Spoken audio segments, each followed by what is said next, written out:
ya, nggak ribet kayak dulu lagi ya, Ya. nggak nggak Ke apa namanya, nggak Facebook, capek. saya connect ke Facebook ya. Ini kan juga udah mau waktunya sambil sekali. Oke, Ini lagi connect ke jadi Facebook. udah di-record ya Mbak? Belum Yang lagi ini udah di-record. kelihatan. Oke, udah Uh, live, udah. udah kelihatan ya live. Oke. Selamat Uh, malam. Assalamualaikum warahmatullahi wabarakatuh. Apa kabar semuanya di Indonesia? Waalaikumsalam.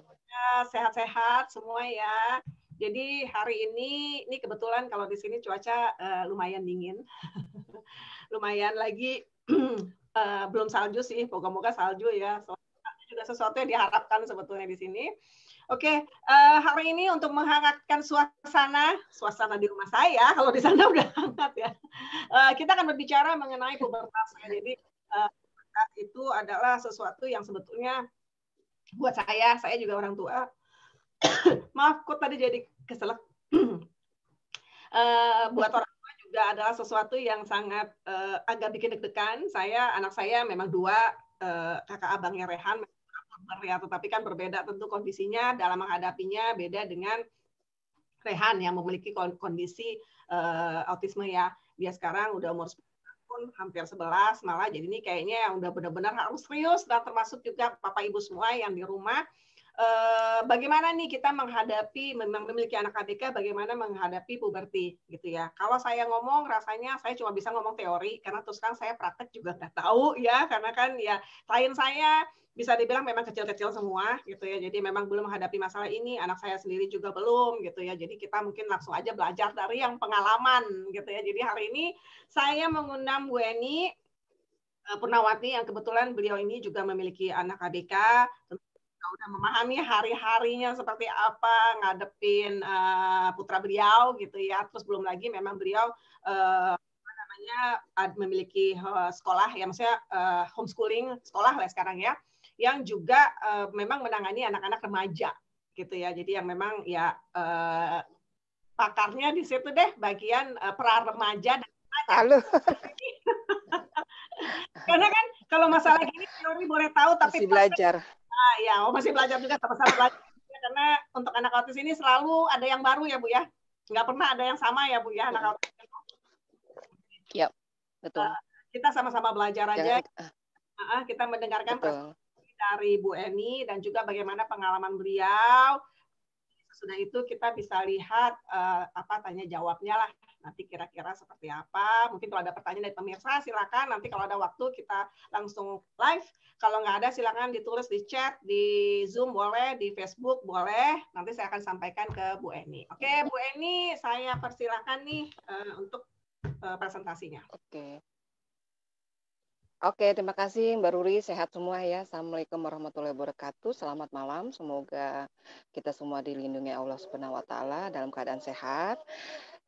Memang untuk bicara pubertas banyak orang tua, bukan Mbak Ruri aja yang merasa deg-degan.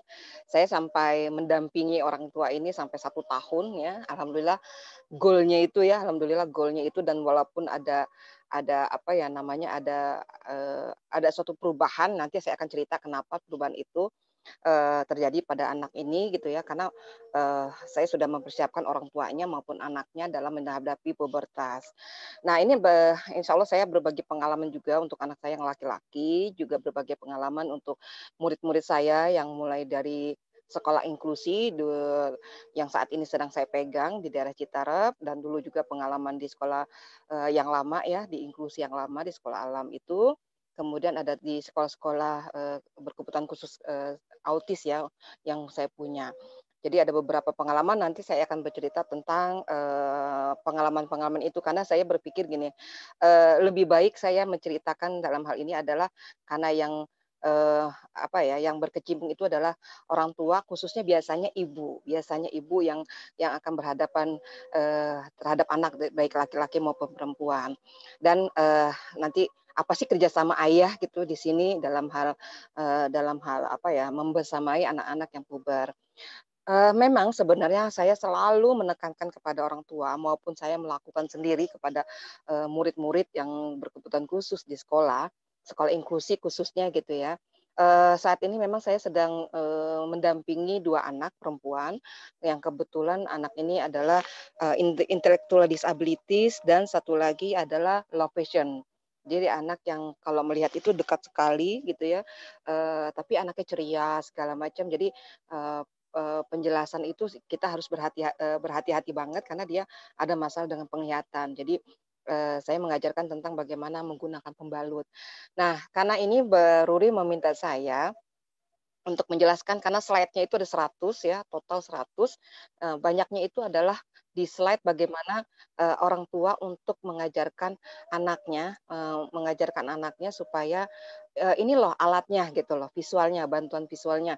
Jadi nanti, jika ada yang mau bisa langsung ke Mbak Ruri atau bisa juga ke saya, nantinya akan saya berikan, materinya supaya bisa digunakan oleh Bapak dan Ibu. Tapi mungkin nantinya akan saya potong ya, karena sesuai dengan, saya punyanya itu adalah bantuan visual yang bisa diajarkan, oleh anak itu ada yang untuk laki-laki, ada yang untuk perempuan. Jadi tidak semuanya saya kasih, jadi tergantung kebutuhan bapak atau ibu. Kecuali memang di dalam satu keluarga ibu bapak itu mempunyai 2 ABK misalnya laki-laki dan perempuan. Oke, nanti kita kasih materinya itu, bersamaan. Karena bukan apa-apa, materi ini harus disimpan dengan baik-baik karena ada beberapa slide gitu ya, yang memang memperlihatkan gambar kemaluan laki-laki dan kemaluan perempuan.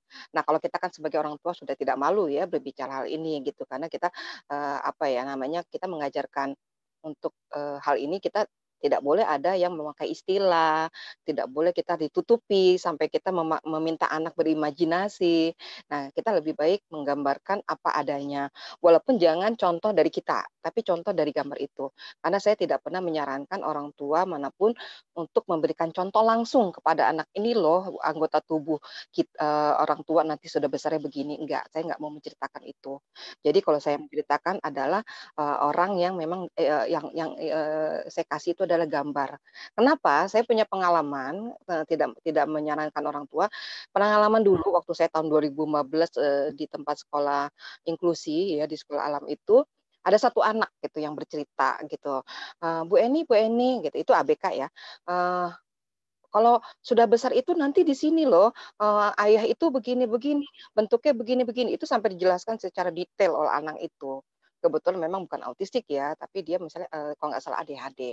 Nah, itu yang benar-benar, waduh gimana ya, apakah si bapaknya ini mengajarkan anak supaya mandi bersih atau gimana, atau memang sedang mengajarkan tentang pubertas. Nah, itu yang saya tidak mau karena nanti anak ini menceritakan kepada orang lain mengenai apa yang dia lihat gitu ya.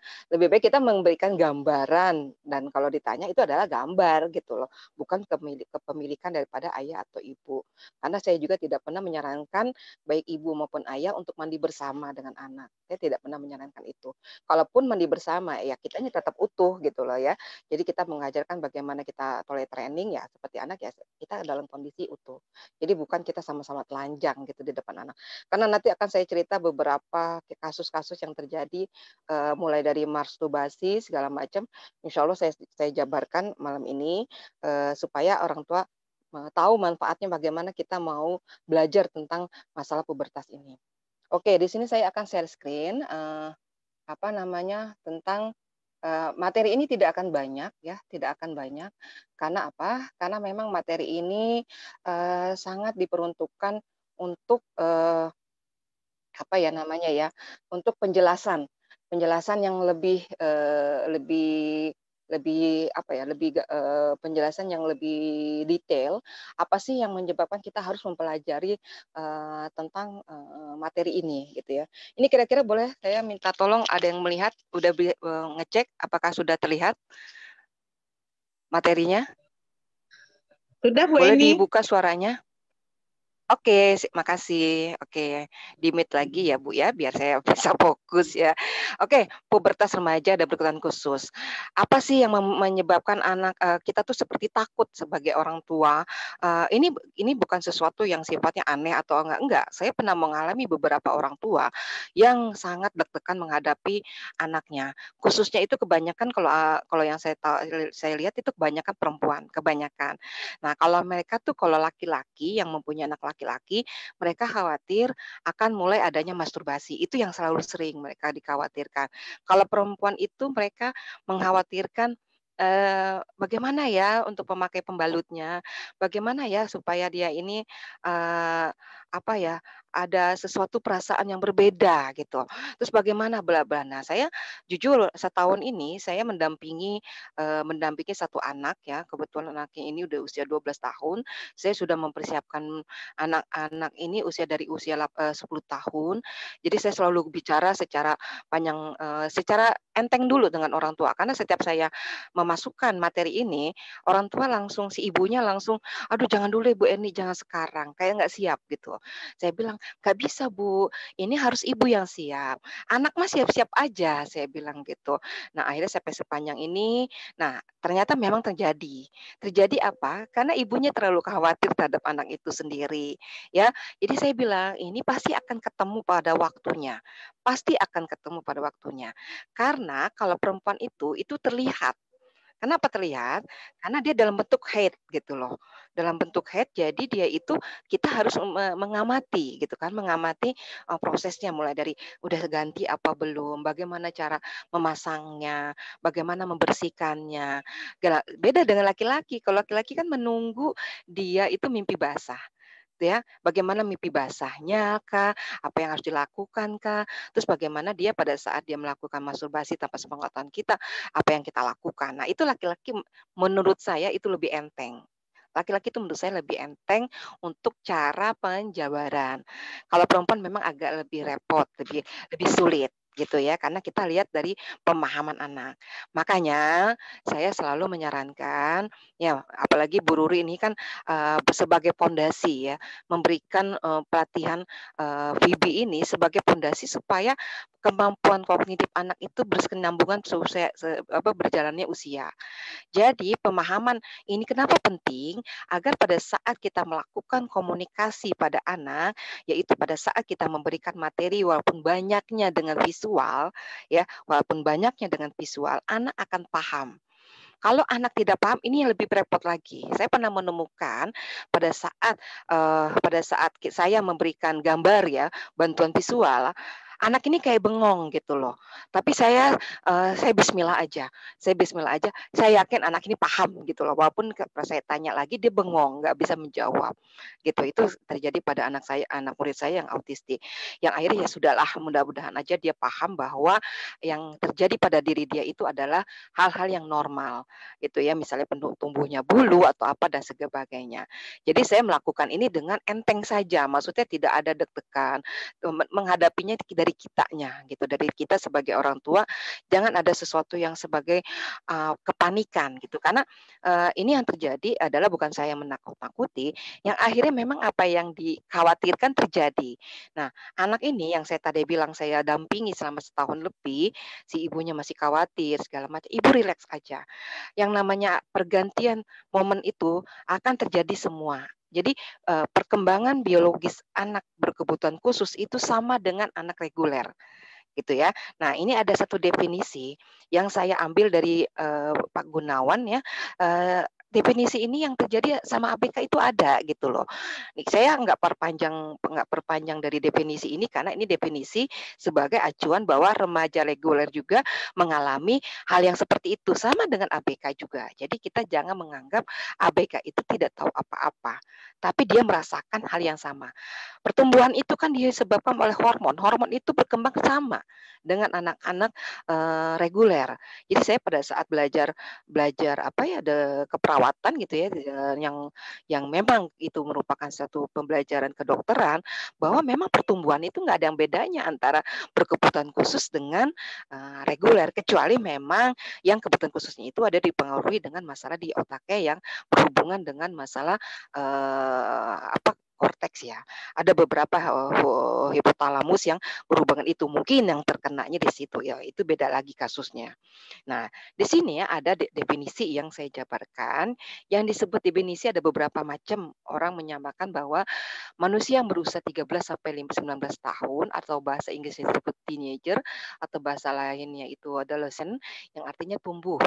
atau tumbuh untuk mencapai kematangan. Nah, ini dari pendapat Pak Ali tahun 2009 halaman 9 ya. Nah, masa remaja adalah masa transisi yang ditandai oleh adanya perubahan fisik, ekonomi, fisik, emosi dan psikis. Nah, berarti kan sama ya. Nah, anak ABK juga kita sama, ada perubahan ya. Mungkin kalau perubahan bentuk seperti jerawat, anak kita beberapa seperti autistik itu tidak tidak ada beberapa yang tidak peduli karena ada beberapa yang cuek. Tapi kalau untuk anak yang high functioning atau Asperger itu mungkin mempengaruhi karena dia aware banget. Dia sangat paham dengan lingkungan. Siapa yang nantinya mengolok-olok dia segala macam karena masalah jerawat. Nah, mungkin itu beda ya, beda lain hal. Nah, kemudian sedangkan menurut WHO sendiri, mereka yang berada di tahap transisi masa anak-anak dan dewasa dengan batasan usia 12 sampai 24 tahun. Beda lagi usianya ya. Nah, itu ya. Tapi menurut Depkes ada batasan usia antara 10 sampai 19 tahun dan belum nikah. Jadi itu tergantung pendapat dari masing-masing pakar yang memberikan arahan seperti ini. Nah, apa sih ciri-cirinya? Nah, ini ciri-cirinya nggak beda jauh dengan anak kita. Yang pertama masa penting, perubahan sikap, tingkah laku serta akibat-akibat jangka panjang menjadikan periode remaja lebih penting daripada masa periode lainnya. Jadi kenapa saya bilang, kenapa perlunya kita intervensi dini? Kenapa perlunya kita terapi? Apalagi mungkin kalau saya sama Mbak Rudi sama ya, kita lebih ke arah applied behavior analysis. Jadi lebih kepada behaviornya, lebih kepada perilakunya gitu ya. Walaupun dulu saya menggunakan metode dengan diet oke, dengan suplemen juga oke. Tapi itu lebih penting adalah dengan behaviornya. Nah, pada saat sebelum mencapai pubertas itu lebih baik kita sudah arahkan. Mulai dari kognitifnya, mulai dari komunikasinya, mulai dari perilakunya. Jadi pada saat dia nanti masa-masa pubertas, di mana masa-masa itu dikenal banget nanti di sini ada masa transisi yang di mana dia mulai membangkang segala macam, itu sudah ada problema baru lagi gitu. Jadi kita menghadapi itu fase yang berbeda lagi, fase yang lebih berat. Tapi kalau kita masih mempunyai hutang pada masa kanak-kanak, itu akan lebih beratnya pada saat kita fase remaja. Gitu. Pada masa remaja, itu yang sangat berat sekali. Jadi saya sarankan fase kanak-kanak inilah yang seharusnya sudah kita mulai handle. Monggo kalau dengan diet, dengan suplemen atau dengan terapi itu monggo silakan saja. Tapi saya hanya menyarankan itu. Kenapa? Di dalam satu kasus, di dalam murid saya yang sekarang usia 20 tahun, di mana orang tua mempunyai hutang untuk toilet training, yang saya menyatakan bahwa anak ini walaupun kaku tangannya, tapi dia masih bisa untuk membersihkan anusnya pada saat dia pup. Tapi apa yang terjadi gitu? Dia tidak bisa. Saya bilang kamu bisa, kamu pasti bisa. Saya selalu bilang sama anak itu. Yang terjadi anak ini malah menertawakan saya. Karena apa? Karena terbiasa dia dibersihkan oleh ibunya. Akhirnya saya menyarankan kepada guru, kita tidak boleh menceboki anak kita dengan tangan kita. Yang harus menceboki itu adalah tangan dia, tapi kita mengarahkan. Gitu. Jadi tangan kita ada di atas tangan anak kita. Nah, bagaimana Bu dengan pada saat dia masturbasi? Bagaimana pada saat dia suka sama teman? Sedangkan dia masih ngompol gitu loh. Kita nggak nyaman membawa dia kemana-mana. Gitu. Itu yang saya tekankan, toilet training tolong selesaikan sebelum masa pubertas. Itu penting. Oke, saya lanjut dengan masa transisi. Peralihan dari satu tahap ke tahap berikutnya atau yang telah terjadi sebelum akan membekas pada apa yang terjadi sekarang dan akan datang. Nah, ini masa transisi di mana ada anak yang mengalami masa-masa trauma. Satu kasus. Saya punya murid yang kebetulan suami bapaknya, ibunya cerai gitu. Anak ini mungkin dia mempunyai perasaan di mana pada saat dia kecil walaupun dia autistik, dia tidak pernah diasuh oleh ibunya, tapi diasuh oleh pembantu, sedangkan bapaknya sedang mencari nafkah. Nah, pada saat itu yang terpatri dalam diri dia adalah dia tidak mengenal ibunya. Pada saat saya berbicara oleh dia pada saat di usia 16 tahun, saya bicara, nama mamah kamu siapa? Yang disebut adalah ibu tirinya, ibu yang sekarang. Karena dia lebih suka dengan ibu tirinya dibandingkan ibu aslinya. Apa yang terjadi pada saat saya cerita? Dia menangis. Saya tidak mau cerita. Saya tidak mau cerita. Tidak mama ini. Tapi mama saya adalah mama ini. Sampai seperti itu. Itu yang harus kita pelajari, trauma-trauma seperti itu. Seperti trauma misalnya mungkin di terapi ada apa, tiba-tiba dia tidak mau, pada saat belajar ditutup pintunya, saya nggak tahu kata bapaknya, mungkin saat di terapi ditutup pintunya Bu Eni, dia jadi trauma atau apa. Nah, pada masa kecil itulah anak akan membekas. Jadi kita bukan anak-anak reguler aja yang mempunyai trauma, anak-anak autistik juga mempunyai trauma, ini harus hati-hati. Karena ingat, autistik itu mempunyai daya memori yang kuat. Ini yang harus kita pelajari di situ. Hati-hati di situ ya. Jadi bagaimana kita berbicara, bagaimana kita menjelaskan kepada anak, itu yang harus kita hati-hati. Jadi jangan sampai kita dianggapnya adalah kita anak ini tidak paham. Oke, masa perubahan sikap dan perilaku sejajar dengan tingkat perubahan fisik. Nah, disinilah akan terlihat sekali ada perubahan-perubahan. Ada anak yang pengen dihargai, tapi dari satu sisi anak ini seperti anak-anak gitu loh. Itulah memang anak kita, di satu sisi dia seperti anak-anak yang harus disuapi kadang-kadang, tapi di satu sisi dia pengen dia nggak usah deh ngomong sama saya itu 2 kali, 3 kali. Kayak saya gitu ngomong sama Pak Is taruh ya sendoknya di situ. Pak Is taruh ya sendoknya di situ. Dibanting lah sendok itu gitu. Karena dia ngerasa ya saya udah tahu, nggak usah ngomong 2 kali gitu. Jadi seperti itu. Jadi kita harus mengetahui anak kita seperti apa. Walaupun anak itu tidak bicara, tidak mau bicara oleh kita. Tapi cukuplah kita menghargai dia sebagai anak remaja gitu ya. Pakaiannya gitu ya. Janganlah kita kasih tas-tasnya yang remaja masih Doraemon, masih tas-tasnya Power Rangers gitu ya. Jangan seperti itu. Kita berilah pakaian yang laki-laki. Ya, pakai jaket lah, pakai topi lah mungkin, atau pakai tas kalau perempuan tasnya kecil yang warnanya agak pink bling gitu yang seperti anak remaja. Kalau dia tidak pakai jilbab mungkin diikatnya bukan seperti anak-anak yang harus kepang 2 gitu mungkin, atau dibikinnya yang seperti indah. Itu yang pernah terjadi. Saya pernah mengubah seorang anak dari rumah itu selalu dikepang 2 seperti anak-anak, pada anaknya udah usia 17 tahun. Saya mengubah seperti remaja lain dan dia bahagia banget. Anak ini tidak bicara, tapi pada saat saya ubah rambutnya dan saya minta dia berkaca, dia itu senyum. Senyum itu sudah menunjukkan bahwa terima kasih gitu. Ini bahasa saya terhadap anak ini karena anak ini memang tidak mau verbal. Kayak gitu, itu beda sekali. Jadi saya akhirnya minta sama ibunya, tolong Bu, kalau ibu pergi manicure pedicure, ajak aja. Dia suka sekali pasti. Karena saya ajak untuk disisir, dirapikan segala. Walaupun di sekolah dia bawa celengan gitu. Kadang-kadang dia bawa mainan anak-anak. Oke aja nggak apa-apa, yang penting penampilan kita ajarkan. Gitu. Oke ya. Nah, kemudian ada masa emosi yang tinggi. Benar, memang ada. Jadi yang tadinya anak ini patuh seperti Pak Is dulu patuh, tiba-tiba dia sekarang kalau Pak Is tolong ya duduk agak minggir sedikit, ini tiba-tiba emosi gitu. Karena apa? Ya kok aku disuruh minggir sih gitu. Seperti orang yang kayak disuruh yang oh mungkin bahasa saya bukan tolong kali gitu loh. Dan saya tidak mengucapkan terima kasih, kayak saya kan memberikan instruksi. Ada sensitivitas yang seperti itu yang terjadi oleh anak-anak kita gitu ya. Jadi kita sama dengan anak-anak reguler, emosinya makin lama makin tinggi. Anak reguler sekarang ada kan seperti kita ngelihat anak reguler anak kita gitu ya, kita bandingkan dengan anak kita. Kita suruh aja, "Tunggu apa sih Mama?" Dulu kan, "Ya Ma, oke Ma," gitu. Nurut banget. Sekarang udah enggak. Tunggu kenapa sih? Mama kenapa sih nyuruh-nyuruh terus? Aduh, gitu. Atau kita nyuruh saat ini 1 jam kemudian baru dikerjakan. Ada yang seperti itu. Jadi kita sama dengan anak berkebutuhan khusus. Kita harus siap-siap menahan emosi, gitu ya.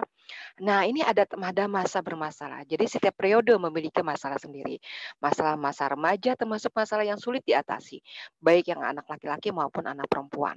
Karena pada masa remaja dia ingin mengatasi masalahnya sendiri, menganggap dirinya sudah mandiri. Nah, ini masa puber yang pada saat anak kita mengalami pubertas, AWK juga mengalami hal yang sama. Tadi saya bilang, pada saat kita menganggapnya anak-anak, dia sedang pengennya dianggapnya remaja. Pada saat kita menganggapnya remaja, dia kelakuan ngamuknya itu kayak anak-anak. Jadi kita kadang-kadang sebagai orang tua ini bingung. Tapi kalau saya melihatnya gini, karena dia remaja, kita atas remaja aja dulu. seperti bercandanya ala remaja yang nggak perlu lagi diunyeng-unyeng, nggak perlu lagi dicium-cium, nggak perlu lagi yang kiss by kiss by bukan kiss by, saya pernah menganjurkan seorang bapak yang kebetulan, mendidik anaknya, ibunya kerja, bapaknya di rumah, jadi berganti peran gitu ya. Pada usia 13 tahun bapak ini kalau, dadah-dadah dengan anaknya itu dengan apa ya, dengan, ciuman, bibir ketemu bibir. Saya bilang sama bapak, "Pak, tolong kalau untuk anak perempuan jangan dengan bibir." "Oh, kenapa Bu Eni?" "Karena tumbuh rasanya itu akan berbeda. Anak kita tuh tidak paham dengan masalah hukum agama. Masalah incest, masalah tidak boleh segala macam, itu tidak paham, Pak. Memang mereka tahu adalah timbul birahi itu selalu ada. Ya, libido perempuan itu selalu ada. Jadi pada saat ada sentuhan dengan adik maupun laki-laki, kenapa anak perempuan harus dipisah dengan anak laki-laki? Karena dikhawatirkan seperti itu. Jadi mereka itu kalau anak-anak reguler mungkin paham, oh ini bapak nikah sama ini karena kita belajar agama dan memahami. Anak kita untuk yang hal seperti ini yang sifatnya abstrak, belum tentu memahami. Kecuali kita ngasih gambar, tidak boleh sama ayah tanda silang, ciuman, tidak boleh ayah memegang dada kamu, tidak boleh ayah memegang ini kalau untuk anak perempuan. Atau untuk orang stranger, nanti kita belajar tentang, boleh yang apa, yang tidak boleh disentuh sama orang lain, gitu. Dan siapa aja boleh nyentuh, gitu. Itu pun harus sepakatan dari dengan ibu, gitu, sebagai yang sesama gender, gitu ya. Nah, seperti itu. Jadi, saya pernah mengenai dan alhamdulillah orang tuanya mau menerima. Nah, itulah yang saya sarankan, ada beberapa batasan yang sebenarnya secara adab ke dalam Islam itu sudah ada terbentuk gitu ya. Apalagi kita misalnya sudah memisahkan anak, ya sudah usia 13 tahun, sudah tidak boleh, gabung. Sebenarnya sih sebenarnya pengajaran usia 8 tahun pun kita udah tidak boleh sama lagi tidur sama anak. Kenapa? Karena saya juga ada kasus, seorang anak menggambarkan selalu gambarnya gambar seorang perempuan memakai bikini. Saya pikir, "Oh, ini lagi di pantai, okelah saya terima." Tapi kenapa di satu gambar itu dia di mall, di sekolah, dia ada latar belakang mall, ada latar belakang di jalan. Kenapa dia selalu pakai bikini ya? Akhirnya saya iseng-iseng gitu ya, iseng-iseng saya tanya sama ibu, "Bu, maaf, Ibu masih berpakaian di depan anak kah?" "Oh iya masih Bu Eni." "Kenapa?" "Oke, satu, Ibu masih tidur bareng dengan anak kah?" "Iya benar Bu Eni." "Oke, begini ya Bu, setiap gambar yang digambarkan oleh anak itu menggambarkan seorang perempuan memakai, bikini, yaitu bra dan celana dalam." Oh kagetlah si ibu, dengan itu dia bisa kelihatan kan. "Bu gimana?" "Aduh soalnya saya nggak tega Bu Eni, kasihan nanti malah." Sama kita mengajarkan anak itu seperti kita menyapih. Menyapih pada saat anak itu lepas dari susuan ASI kita. Kita tega nggak? Pasti kita nggak tega, tapi 2 tahun cukuplah dia dapat ASI. Karena nanti dia akan terus minta ASI gitu loh. Nah, seperti itu yang terjadi pada anak kita. Tega nggak tega semuanya itu berawal dari tega dan tidak tega. Kita mengajarkan sesuatu itu, mengajarkan kita memegang pisau, mengajarkan kita menyetrika, mengajarkan kita anak-anak angkot, itu tega dan tidak tega. Kalau kita ada perasaan baper semua, nggak akan berjalan anak ini, dan anak ini akan jadi baik terus. Ini yang harus dipahami ya. Saya bukan mengajarkan ibu atau bapak, tega banget Bu ini ada hasil soalnya. Kita kan nggak mungkin anak kita, oke lah kita lagi mampu gitu ya, lagi mampu kita bisa membayar ini itu, naik turun mobil. Tapi kita kan nggak tahu pada saat kita nggak ada gitu, kondisi-kondisi itu. Kita membuat anak ini sebagai manusia seutuhnya, bukan sebagai ABK-nya. Ingat, ABK adalah suatu bentuk diagnosa label yang patut kita ketahui di awal, selebihnya adalah kita menjadikan dia seperti anak-anak biasa. Karena apa tuntutan hidupnya nanti gitu loh, gitu ya. Jadi oke kita memberikan memberikan target itu nggak sama dengan reguler, oke pasti kita mundur setahun, 2 tahun, 3 tahun. Tapi kalau kita, men-stuck di ya, kita punya utang banyak. Jadi yang tadi saya bilang, umur 20 tahun, anak belum bisa maaf cebok gitu ya, itu mundur berapa langkah. PR kita banyak sebagai orang tua. Sampai kapan? Siapa yang mau nyebokin anak kita kalau bukan ibu atau bapak? Umur kita kan terbatas. Apakah adiknya mau nyebokin kakaknya? Belum tentu kan. Mbaknya nanti mau nyebokin anak kita? Belum tentu. Nah, ini yang harus dipikirkan oleh orang tua, ya. Baik lagi kita masa pencarian identitas diri. Oke, mungkin kalau di autistik kita agak sulit ya melihat anak ini mencari identitas karena yang tahu adalah dirinya. Tapi kita melihat ini itu yang tadi saya bilang, dia pengen ada yang merasa dihargai, pengen merasa disamakan dengan kakaknya atau adiknya. Mungkin itu bagian-bagian yang terlihat oleh anak-anak kita dalam pengalaman saya bersama mereka. Kemudian muncullah ketakutan. Ketakutan itu biasa muncul itu pada anak-anak yang high functioning. Saya temukan banyak sekali ansietas atau kecemasan atau ketakutan yang terjadi. Tapi itu lebih kepada, kenapa ya orang pada ngeliat saya itu yang kalau dia bisa bercerita, itu pun yang terjadi Asperger. Kenapa ya orang pada ngeliatin saya, kok saya seperti orang-orang bingung, kok kenapa sih, saya, beda dengan orang lainnya, kenapa sih saya begini begitu, pasti akan terjadi pada anak-anak yang memiliki kognitif lebih bagus, itu biasanya terjadi seperti itu. Oke, ada masa yang tidak realistis, memandang dirinya sendiri dan orang lain berdasarkan keinginannya, bukan berdasarkan kenyataan. Jadi ya pada masa ini orang lagi, apa ya, demam ya, ada yang senang-senang, apa ya, eee, melihat dirinya kayak remaja-remaja dengan artis Korea, ngefans dengan ini. Jangan dikira loh, anak autistik itu tidak ngefans. Saya punya pendapat 2, sudah 2 kasus yang terjadi. Jadi ada satu anak yang, setiap hari itu membenturkan kepalanya ke tembok. Dia itu memukul, jadi kalau dia marah itu semua pakaian dibuka. Dia pakaian dibuka sampai telanjang bulat. Ini perempuan yang pada saat masuk sekolah saya usia 13 tahun, sampai SLB yang dia pernah sekolah aja kewalahan. Jadi dia kalau marah itu, dia akan lari telanjang bulat ke arah tempat kerumunan di sekolah itu. Dan kita kalau pegang itu nggak bisa 3 orang, 2 orang, tapi 4 orang. Jadi anak ini harus benar-benar kita pegang. Apa yang terjadi pada saat saya, ada satu kejadian yang sangat besar banget satu hari. Bapaknya sudah dadah-dadah, nggak tahu anak ini benci banget sama mungkin lagi kesal ya, mungkin ada apa ya namanya ya, ada sesuatu, janji yang tidak dipenuhi oleh ayahnya, saya nggak tahu juga, karena ayahnya tidak mau ngaku waktu itu. Ini kasusnya pada saat itu ayahnya dadah-dadahan, tapi anaknya itu memukul kepalanya dengan kepala ayahnya, alhamdulillah pada saat itu, eee, kepala ayahnya masih pakai helm karena pakai motor. Dipukullah kepala ayahnya itu dengan helm. Bapaknya kan langsung pusing kan, langsung marah. Saya langsung megang dia. "Aduh kenapa?" "Tidak," dia langsung kita semua siap-siap guru itu memegang anak perempuan ini kurus loh, tapi tenaganya seperti 10 orang kita menghadapi itu. Akhirnya saya bilang ini, salah satu guru menyanyi karena dia tahu, oh dia suka lagunya dulu Kevin ya, Kevin, saya lupa lagunya satu grup itu Kevin yang Adi MS itu, anaknya Adi MS. Saya bilang, saya nyanyi, padahal saya nggak hafal banget. "Ayo Bu nyanyi deh," saya tambah-tambahin. Saya nyanyi, sampai jam masuk itu udah bunyi. Akhirnya saya bilang, "Bu Eni, saya suka Kevin saya suka Kevin saya suka Kevin." "Oh boleh, boleh suka Kevin. Makanya kalau suka Kevin itu tidak begini caranya, malu nanti kalau kita ketemu Kevin." Saya sempat ditegur oleh kepala sekolah, "Bu, nanti apa anak ini nanti terobsesi? Bu, nanti anak ini." "Ih kenapa? Kita sama kok, saya juga ngefans sama pemain Cina gitu ya. Kalau dulu saya pemain drama Korea, sekarang udah pindah gitu ya. Saya ngaku deh, saya lagi suka banget sama, Wang Anyu, saya bisa nyebutin gitu ya. Lia Leo, saya tahu banget pemain, drama-drama Cina sekarang gitu. Nah, saya Korea sudah tahu, paham. Kenapa? Nggak ada yang salah. Saya apalagi ibu-ibu gitu loh. Udah punya suami kenapa masih suka sama anak muda gitu kan aneh gitu ya. Tapi kalau anak muda kenapa? Anak autistik juga punya rasa cinta. Dia juga bisa mengungkapkan kalau dia bisa bicara. Paling kalau dia suka dengan anak yang tidak bicara, dia paling ngeliatin gitu. Minimal melihatin atau nyolek. Di sekolah saya ada yang berpegang tangan ada.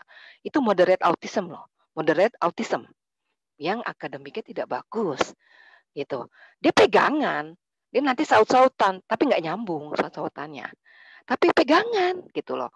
Saya kalau ngelihat sekolah itu seperti Gita Cinta dari SMA, nggak tahu deh yang satu SMA, yang satu SMP. Tapi kalau sekolahnya juga ya nggak ada yang masih bilang bisa baca, ada yang sudah bisa baca. Jadi kalau kita lihat ada rasa cinta di antara mereka gitu. Jadi pada saat anak itu menyatakan saya suka, disitulah dia merasakan bahwa dirinya sebagai remaja. ya, sampai dia tuh tidak sekolah.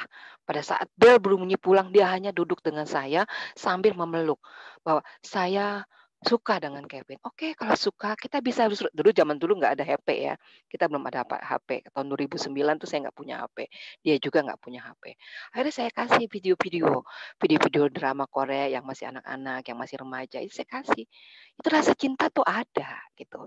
Jangan jangan ditasbihkan. Gimana caranya? Nah, itu nanti ya, kita gimana cara kan tergantung kasus ya. Ada anak yang pakai surat cinta, oke.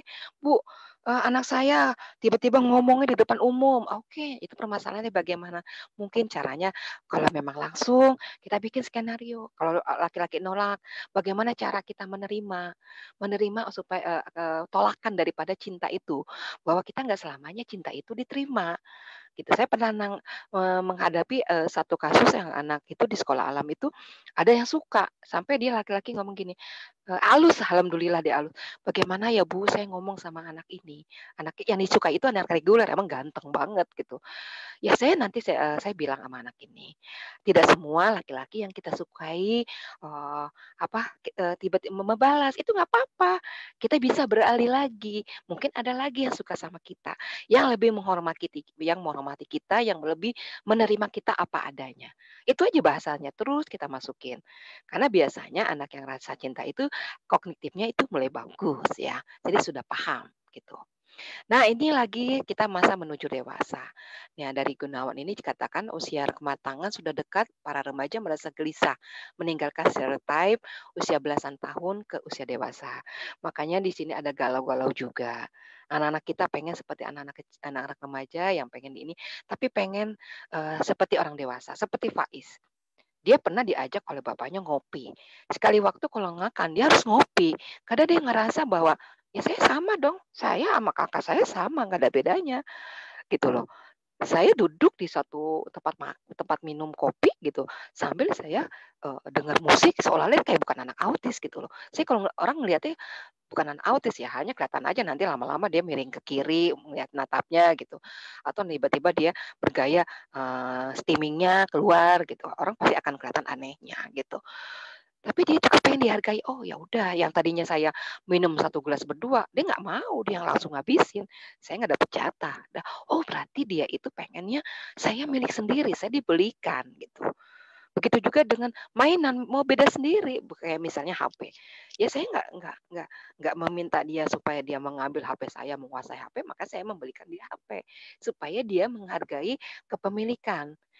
Jadi kalau dia misalnya marah, emosi, terlanjur dia membuang HP-nya, ya sudah, kamu tidak kasih HP sampai berapa bulan, sampai kamu merasa tahu bahwa nggak ada HP, berarti kamu kan nggak nyaman gitu. Nah udah saya bilang dan itu konsekuensi. Baru setelah itu saya belikan lagi HP-nya dan saya ada perjanjian.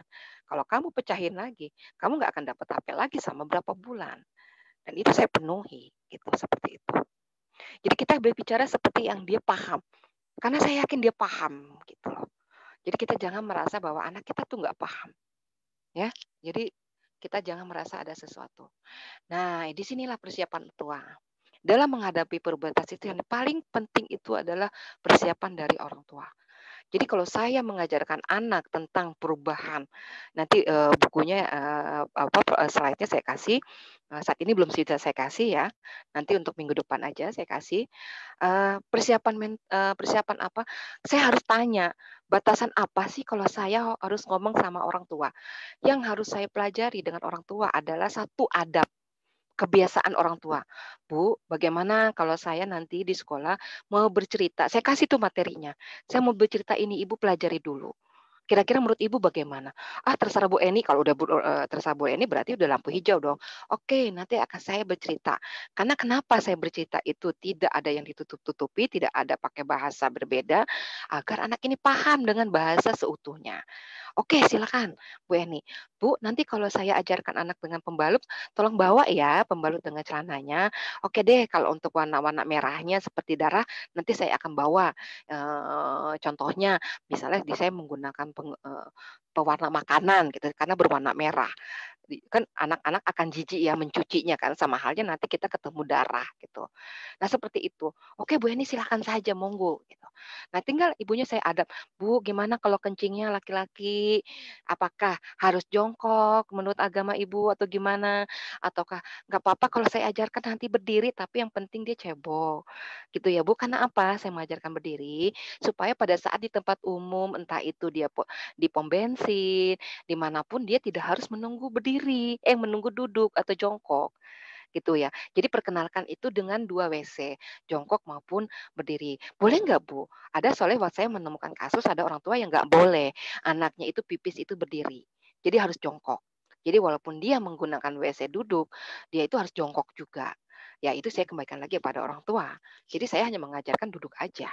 Saya tidak mengajarkan jongkok. Jadi hanya saya tidak mengajarkan kalau berdiri saja kan dengan gampang kalau laki-laki ya dia hanya merosotkan aja gitu. Tinggal membuka kemaluannya, kemudian memegang, kemudian dia membersihkan, kemudian dia harus memajukan bokongnya segala macam saya sampai detail gambar itu gitu ya. Ya udah, ternyata saya nggak bisa. Jadi saya selalu menggambarkan seperti itu. Sama halnya saya mengajarkan batasan seorang ibu dengan anak cium bibir. Nah, kalau saya tidak mengajarkan cium bibir, saya sama anak itu kalau mencium anak itu adalah jidat dan pipi atau tangan. Selebihnya sudah itu. Jadi tidak ada si bapak mencium anak perempuannya dengan sampai bibir, ibu mencium anaknya laki-laki dengan bibir. Kan anak ini nggak ada dosa. Iya, emang benar nggak ada dosa kalau kita bicara seperti itu. Tapi tetap kita mengajarkan bentuk-bentuk yang adab ini. Bagaimana kalau anak ini mempunyai suatu rasa terhadap ibunya atau anak ini mempunyai rasa terhadap bapaknya. Kita menghindari hal seperti itu. Ya, nah itu persiapan mental. Bagaimana orang tua siap untuk menerima kondisi-kondisi anaknya nanti yang akan berbeda. Nah, persiapan ilmu, kenapa sih harus ilmu? Ya ini kayak gini, ibu-ibu rajin belajar, berarti mengikuti eee webinar yang alhamdulillah kita udah nggak perlu datang lagi ke satu tempat, kita menghabiskan waktu berapa jam perjalanan atau ini beruntung banget ya ada hikmahnya dengan pandemi ini, kita hanya meninggalkan sejenak, urusan urusan keluarga gitu istilahnya untuk belajar. Nah seperti ini, kalau saya dulu dari umur 9 tahun, Faiz itu saya belajar tentang pubertas ini. Kemudian saya belajar lagi sama orang lain, belajar lagi sama orang lain, dan saya simpan ilmu itu sampai di mana saya membuat suatu suatu bentukan tersendiri. Walaupun nanti gambar itu saya ngambil dari luar, ya, karena saya anggap ini adalah gambar yang lumayan bagus untuk diberikan kepada orang tua. Nah, persiapan lingkungan, seperti misalnya lingkungan itu harus dipisahkan antara kita dengan anak, gitu ya. Kemudian, tolong dipisahkan itu dengan menggunakan pintu. Ajarkan anak bagaimana untuk mengetuk, ya, atau paling tidak manggil mamanya atau assalamualaikum gitu ya. Kemudian memisahkan dengan saudara perempuannya kalau dia laki-laki. Kalau dia laki-laki mungkin dipisahkan dengan kasurnya, tidak satu selimut gitu ya. Jadi misalnya dia ada di bawah, kakaknya di atas atau bagaimanalah yang ya, dia itu ada perpisahan walaupun dia itu laki-laki gitu ya. Jadi terus bagaimana dengan pembatasan gadget? Gadget itu memang harus. Terus, kita harus melihat apa sih di history yang dibuka, apakah pada saat dia buka ada gambaran. Nah, ini yang sering terjadi.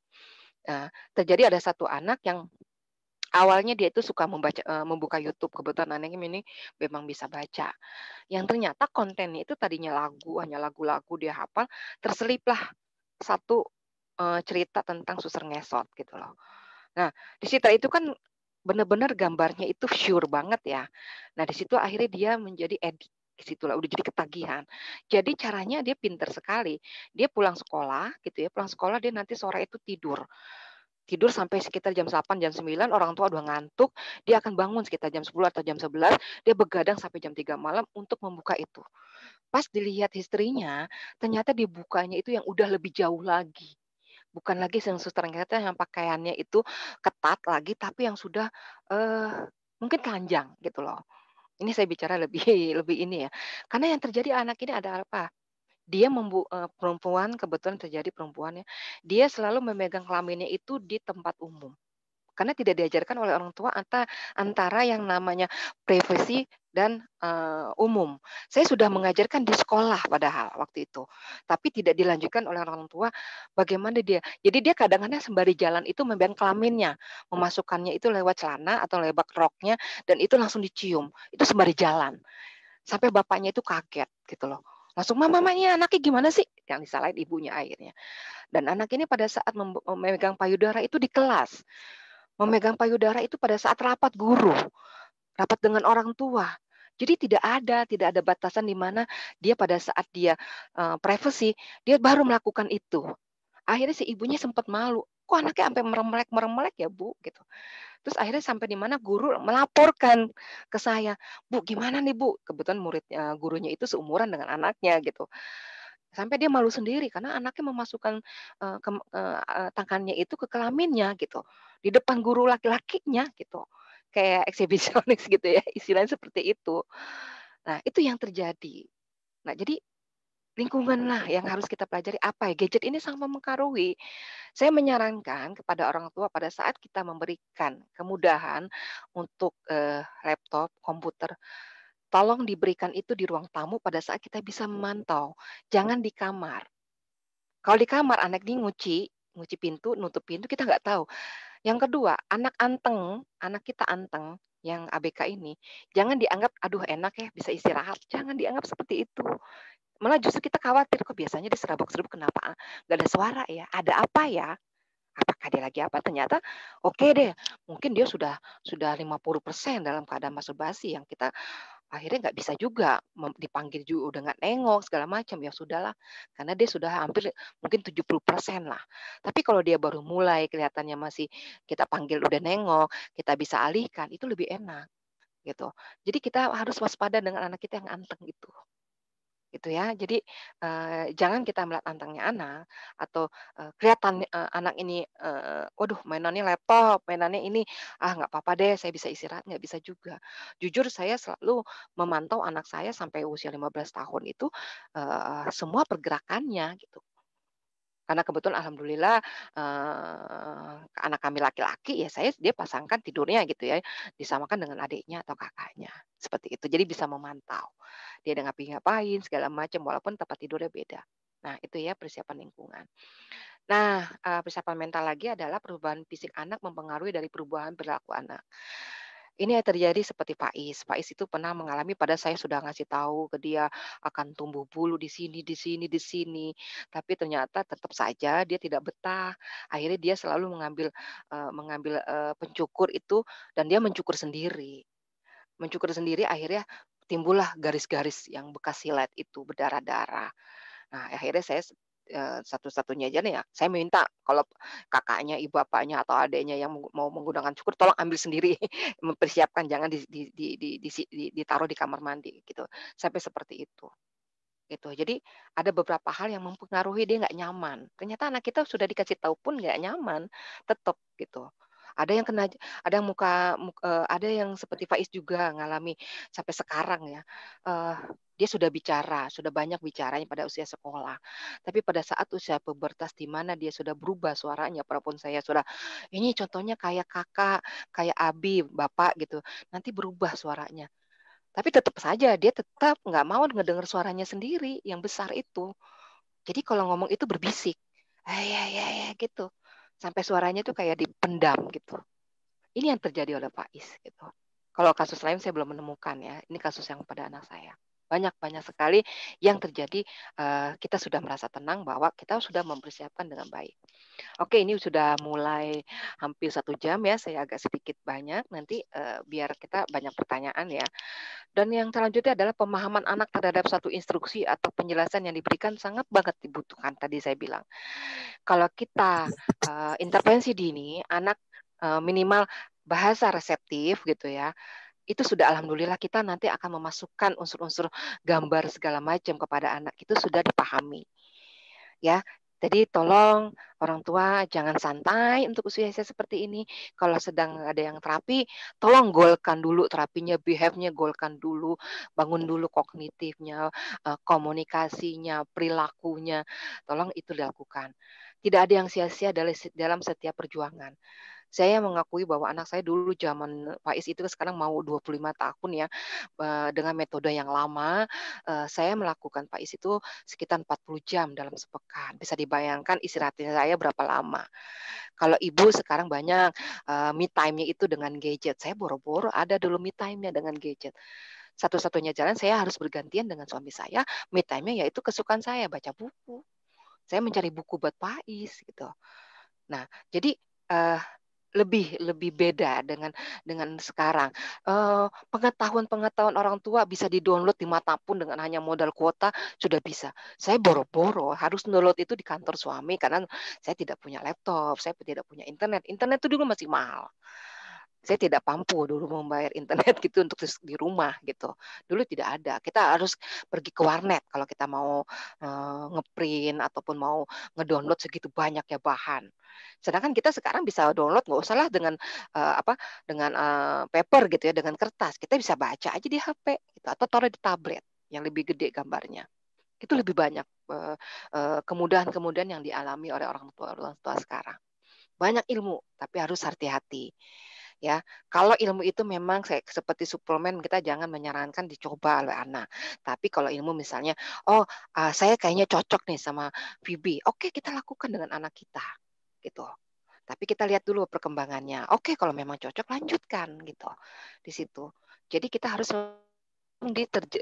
diterapkan ke anak. Jangan kita hanya pada saat semangatnya aja ikut pelatihan, entar dulu deh. Ingat ya, saya pernah ngalami hal ini. Semakin entar dulu, akhirnya semakin lama ilmunya lupa, saya akhirnya tidak pernah mengajarkan anak. Itu pernah terjadi satu satu kasus. Jadi saya setiap ikut pelatihan ataupun ikut seminar, saya selalu terjemahkan dalam bahasa saya. Apa yang harus saya lakukan? Akhirnya saya bikin program sendiri. Oh, program Pais ternyata, untuk sensorik kayaknya harus ini deh, karena Pais itu punya masalah di sini. Jadi akhirnya saya terbiasa membuat suatu program buat anak saya, gitu. Karena saya tahu kelemahan Pais, hambatan Pais di mana, gitu ya. Nah, itu yang harus kita sebagai orang tua harus mempersiapkan masalah, pemahaman suatu instruksi kepada anak ya, mulai dari satu tahap, kemudian 2 tahap, kemudian 3 tahap, gitu ya. Oke, meyakinkan diri bahwa anak kita bukan anak-anak kecil lagi, tapi sebagai anak yang sudah berangkat remaja. Jadi tidak memperlakukan seperti anak kecil, memantaskan dan berpakaian dan lain-lain. Itu yang tadi saya bilang ya. Saya selalu bilang sama orang tua, "Bu, kalau ibu pakai tas, tolong kasih anaknya tas yang ala-ala remaja. Jangan dikasih misalnya bajunya yang itu yang panjang, kalau anak suka oke lah gitu ya. Tapi kalau yang sampai keserimpet atau apa, dibuatlah yang remaja. Kalaupun memang dia pakai kerudung, kerudungnya yang mungkin yang lebih simpel seperti anak remaja lainnya gitu, yang tidak repot ya, tidak tidak meribatkan dia gitu ya, yang tidak, tapi ya ala remaja lah seperti saya, kalau Pak Is pergi, saya kasihlah dia, earphone yang bluetooth ya, atau dia pakai yang, pakai tali yang biasa, tapi pakai tas kecil, HP-nya dimasukkan, terus kemudian dia, atau dipegang HP-nya nggak apa-apa, ya namanya orang gitu kan, seperti remaja lainnya, dia pengen gaya dengan HP-nya mungkin ya, masukkan dompet di tas itu. Karena Faiz juga memang punya ATM sendiri gitu dan punya dompet sendiri, seperti itu. Jadi kita mempersiapkan ini. Nah, tadi ilmu ya, sudah saya bilang ikut kegiatan seminar, membuat alat bantu visual, nanti alat bantu ini akan insya Allah saya kasih. Nah, persiapan dari orang tua maupun guru maupun terapis adalah bagaimana nantinya saya pekan depan insya Allah saya akan memberikan, materi ini, apa sih yang harus dipersiapkan. Nah, materi ini akan dipersiapkan kepada orang tua, kalau untuk guru biasanya saya melakukannya kalau untuk anak, ADHD, anak, ID, intellectual disabilitas, atau anak misalnya low vision gitu ya, bukan autistik ya, yang fokusnya sudah, terarah gitu ya, saya bisa lakukan 2 atau 3 tapi kebanyakan sih 2 yang saya lakukan. Tapi kalau saya lakukan dengan materi ini, saya pernah lakukan ini, saya berikan kepada anak-anak reguler, itu satu kelas, tapi saya pisah antara laki-laki dan perempuan karena materinya berbeda. Materi ini bisa dilakukan untuk anak reguler, jadi bukan untuk ABK aja. Karena sangat mudah dipahami, ya. Sangat mudah dipahami daripada kebanyakan tulisan, karena ini akan gambar, ya. Tinggal kita bagaimana menjelaskan. Nah, nanti di pekan depan saya akan mengajarkan bagaimana menceritakan kepada anak, "Ini loh, begini loh." cara ngomongnya gitu. Terus, bagaimana nanti pelatihannya itu pakai softtek gimana ya? Nanti mohon maaf Bapak ya kalau saya ngajarkan tentang laki-laki, Bapak jangan malu, kalau saya mengajarkan, kepada anak perempuan, si ibu jangan malu juga karena akan menceritakan gambarnya kemaluan perempuan gitu ya. Insya Allah kita di sini bukan niatan untuk vulgar-vulgaran, tapi kita kan ilmu gitu ya. Saya nggak ada niatan untuk itu saya untuk ilmu, bukan untuk apa-apa. Jadi bisa dilakukan 2 atau 3 ABK, tapi saya lebih mumpuni anak itu adalah satu. Karena kadang-kadang anak ID atau anak ADHD itu malu diajarkan seperti itu. Ih, malu-malu ada yang, gini, saya pernah menemukan ada anak yang, ID gitu ya, "Oh, Bu Eni ini haram ini haram," katanya gitu. Nah, akhirnya saya, ya pelan-pelan aja kita bicara sedikit-sedikit. Nah, lebih baik tidak ada teman, jadi lebih enak kita lebih di diskusinya. Kemudian yang pasti alat bantu visual ya, alat bantu visual, mau kita gambar ya, udah di-print, boleh nggak apa-apa kalau anaknya itu terganggu nih ya, karena materi bisa dimudahkan laptop atau tablet dengan ukuran yang agak besar agar gambar itu terlihat jelas. Jika anak oleh laptop atau komputer atau apapun gitu ya, ya sudah kita print aja, kita, pergambar aja. Gitu.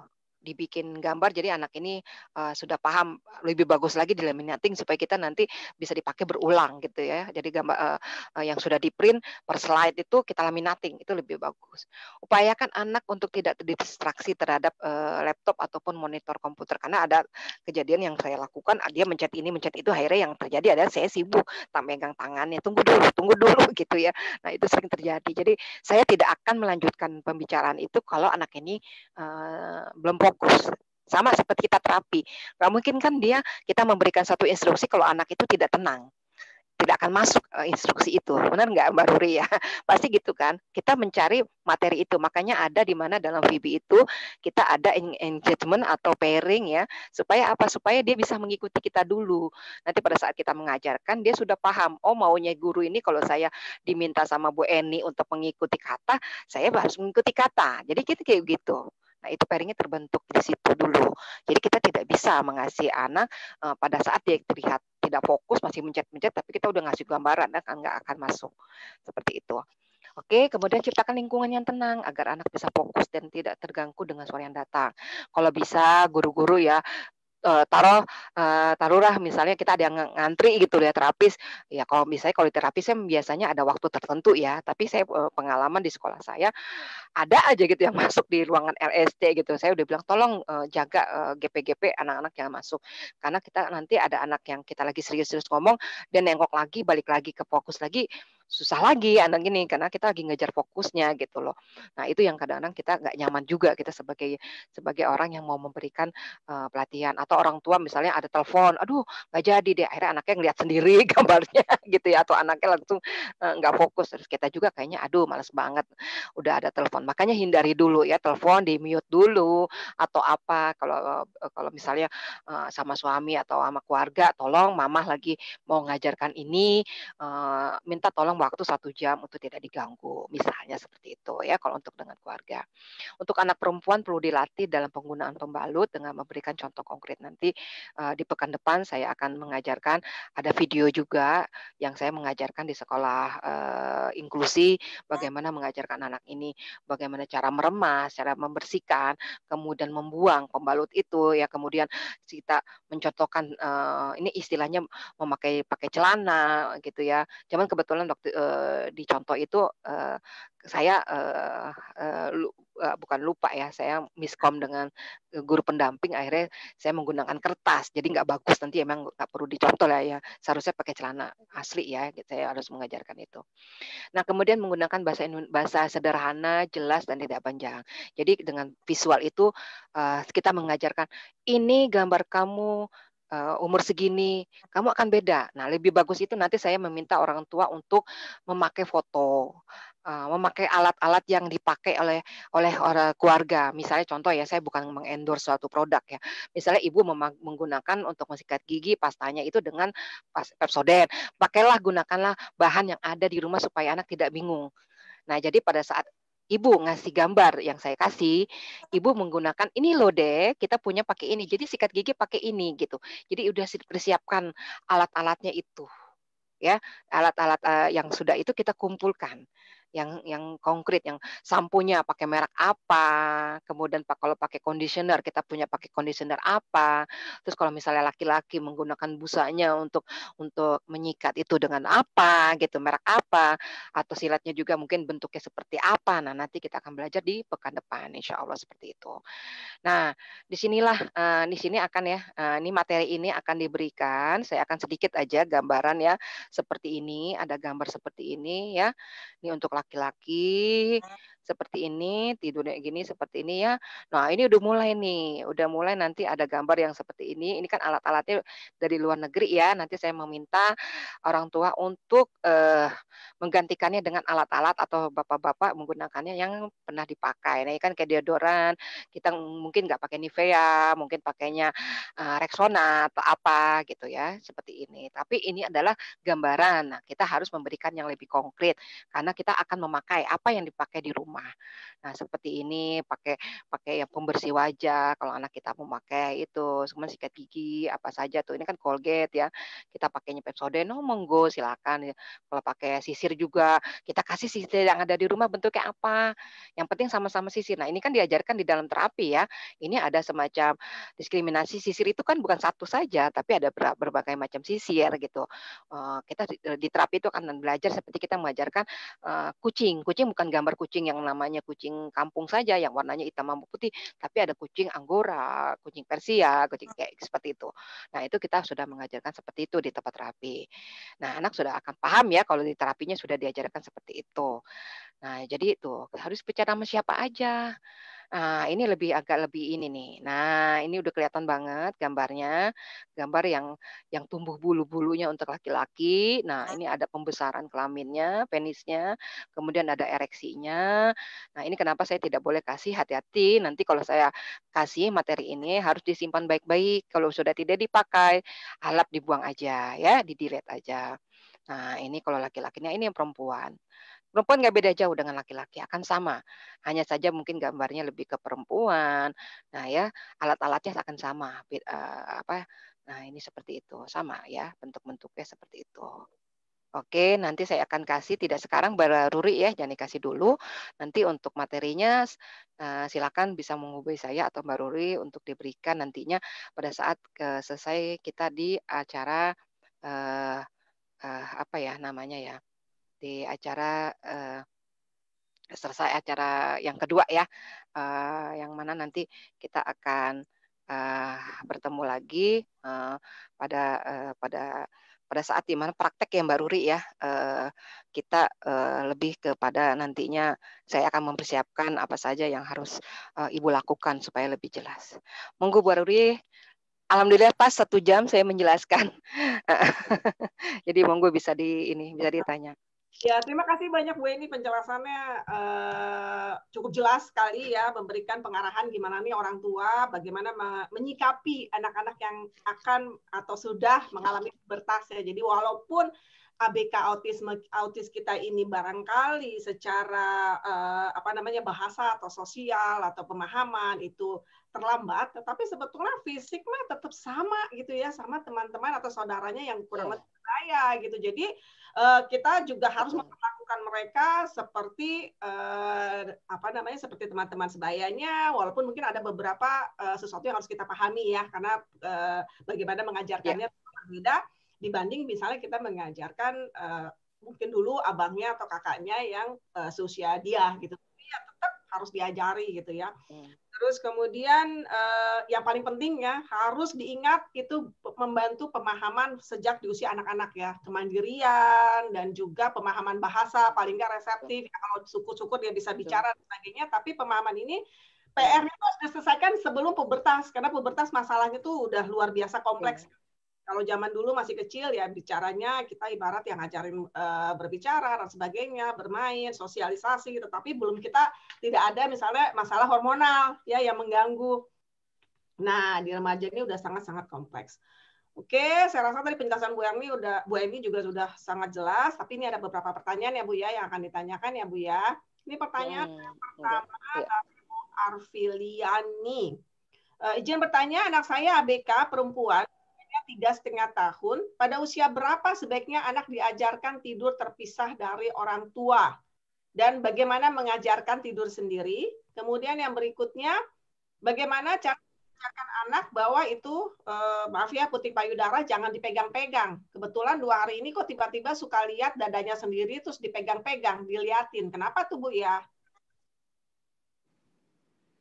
Ini pertanyaan yang dari Facebook ya, Bu Ruri? Bukan Maaf, di saya lagi tanya. Zoom, Oh ya, yang di itu ya. Oke, oke. pertanyaan pertama. Ada 2 pertanyaan Yang dari Liani. yang oke, yang ini namanya jangan disebut ya. Ini yang tadi maaf saya agak kurang lagi baca chat soalnya Mbak Ruri tadi. Yang ini ya ASD 7 tahun yang sekarang dibisuka menstimulus area genital caranya dengan mengepit bantal berkali-kali di antara selangkangan ya itu. Oh, bukan Gitu. itu. Itu Mbak Ruri ya. Tapi Oh silakan mau bukan. dulu. Boleh maaf. Yang paling atas Bu. Mbak Rudi aja dulu deh yang tadi takutnya saya ulang maaf ya Mbak, aku tadi pas lagi baca yang ini aku pikir yang ini. Oke Mbak, maaf punten bacalah. Ya, lagi ya ini usianya masih 3,5 tahun, anaknya perempuan. Pada Ya. berapa sebaiknya anak diajar terpisah dari orang tua dan bagaimana cara? Oke. Oh ya, oke. Oke, gini, sebenarnya sih kita kalau di usia apa ya, usia 6 tahun itu sebenarnya kita sudah mulai sedikit-sedikit kita sudah mulai memisahkan ya, misalnya gini, tidak satu kasur dulu gitu loh, tidak satu kasur dulu, seperti misalnya di usia 3 tahun, jadi nanti kalau ibu misalnya mau ngasih susu atau apa bisa pindah, pertama itu dulu. Jadi tidak menempel gitu ya, tidak satu kasur dengan kita, dengan bapaknya gitu ya. Kemudian nanti sedikit-sedikit yang agak berjarak. Mungkin kalau ruangan kita agak luas gitu ya di dalam kamar, yang mungkin ada jarak tidak nempel kasur dia dengan kasur kita gitu. Nah, itu kalau saya lebih kepada anak usia 5 sampai 6 tahun itu eh apa ya, seharusnya memang udah dipisah. Mungkin nantinya pintunya nggak dibuka. Jadi saya tuh selalu pintu kuncinya ya, kuncinya itu kalau daripada dimainin anak nanti tiba-tiba anak kunci pintu sendiri sedangkan kita, nggak bisa kan kadang-kadang anak kita nih yang autistik ini kan kayak Faiz gitu loh, pernah dia ngunci gitu kuncinya sendiri dilempar sama dia keluar. Saya ngomong, "Kunci," dulu dia nggak ngerti kunci, dia cuma ngomong lagi ngikutin kita, "Kunci, ini loh kunci, kunci," gitu. Aduh, pusing banget akhirnya kita ya. Nah, itu jangan pakai kunci, jadi dilepas aja, jadi tidak berkunci gitu ya. Jadi dibuka aja, jadi kalau anak ini nangis, kita kedengeran gitu loh. Nah, itu kan kekhawatiran orang tua adalah pada saat, "Gimana ya anak nangis?" Gitu. Yang penting adalah area seperti dapur, seperti ruang luar ya, pintu luar segala macam, itu, sudah kita kunci, sudah kita waspadai supaya anak itu tidak ke arah itu. Nah, jadi kita, sebenarnya usia 4 tahun, 5 tahun sebenarnya sudah bisa kita kita pisahkan. Nah, kalau di luar negeri itu kan ada apa ya, Mbak Luri, yang kalau kita di film-film saya nggak tahu kalau ada apa namanya, mikrofon atau apa gitu ya, Mbak, ya, yang untuk bayi loh, gitu ya. Kan nanti kalau kedengeran ya itu biasanya di luar negeri kan gitu ya, karena anak, di luar negeri itu bayi itu mereka udah dipisah gitu, sekitar berapa bulan gitu ya, sudah setahun aja udah dipisah sama orang tuanya gitu. Mungkin mereka itu pakai CCTV atau pakai apa sih namanya, kayak intercom apa gitu yang selalu dipasang nyala terus gitu loh, pada saat mereka tidur. Jadi kalau mereka nangis ya kedengeran suaranya ke kamar kita gitu, ke orang tua, gini gitu. Jadi, karena gini, batasan itu sangat penting supaya apa, mohon maaf ya kalau kita bicara di sini kan udah dewasa semua ya, saya ngerasa nggak ada yang perlu ditutupi gitu ya. Eee, Aktivitas suami istri itu bukan berarti anak tidak lihat, gitu loh. Kenapa? Karena saya pernah pernah satu kasus nih ya. Jadi anak ini melakukan suatu suatu gerakan seperti orang melakukan suatu hubungan loh, bapaknya sama ibunya. Itu di sekolah pernah Mbak Ruri saya ngalamin kayak gitu. Sekarang kita udah berumah tangga gitu, kita paham, waduh ini gerakan yang kayak gini nih gitu. Saya panggil orang tuanya dan ternyata memang benar orang tuanya itu masih satu kamar. Biasanya selalu ketahuan seperti itu. Jadi ada satu perilaku di dalam sekolah, anak itu melakukan di lantai atau apa, itu ternyata itu memang adalah, pembiasaan di rumah yang masih. Jadi dia itu seperti mencontohkan, dia nggak ngerti bahwa yang dilakukan itu adalah sesuatu yang sifatnya, wah itu tidak boleh gitu. Tapi kan dia tidak paham karena dia hanya imitasi. Kenapa anak ini mengimitasi? Ya kita aja belajar kan tirukan gitu loh, ikuti gitu. Ya kayak gitu. Jadi anak kita tahu, apalagi autistik gitu loh, sangat jago untuk mengimitasi. Sebenarnya sih bukan autistik aja ya, anak-anak Down syndrome juga kalau saya mengajarkan, peniruan dia paling jago juga. Jadi itulah yang saya bilang, ada satu hal yang di mana pemisahan itu kita lihat dulu sedikit demi sedikit kita ajarkan kepada anak. Satu hal lagi yang sangat penting Mhm. untuk ibu khususnya, mungkin bapak juga kali ya, kalau misalnya kamar mandinya itu tidak di kamar ataupun kamar mandi bersama, tolong ibu jangan hanya pakai anduk saja keluar. Ya, tolong sedikit repotlah bawa daster gitu ya, atau bapak juga sedikit repot bawa celana pendek, ya. Jadi tidak perlu keluar itu nanti dalam kondisi seperti itu, karena nanti anak juga akan meniru.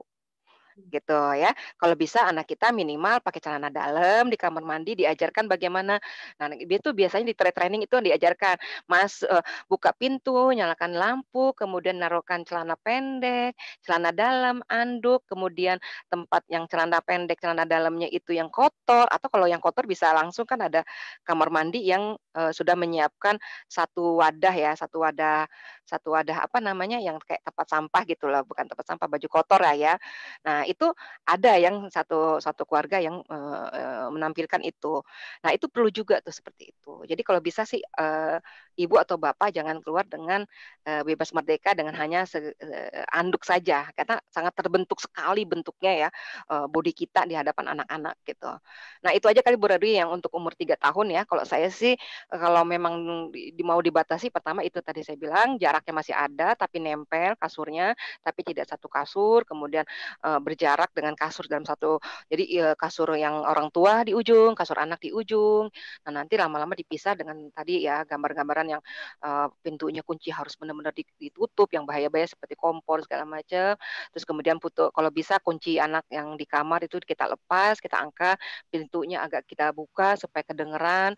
Kalau memang punya alat canggih yang tadi saya bilang silahkan dipakai, seperti itu Mbak Ruri.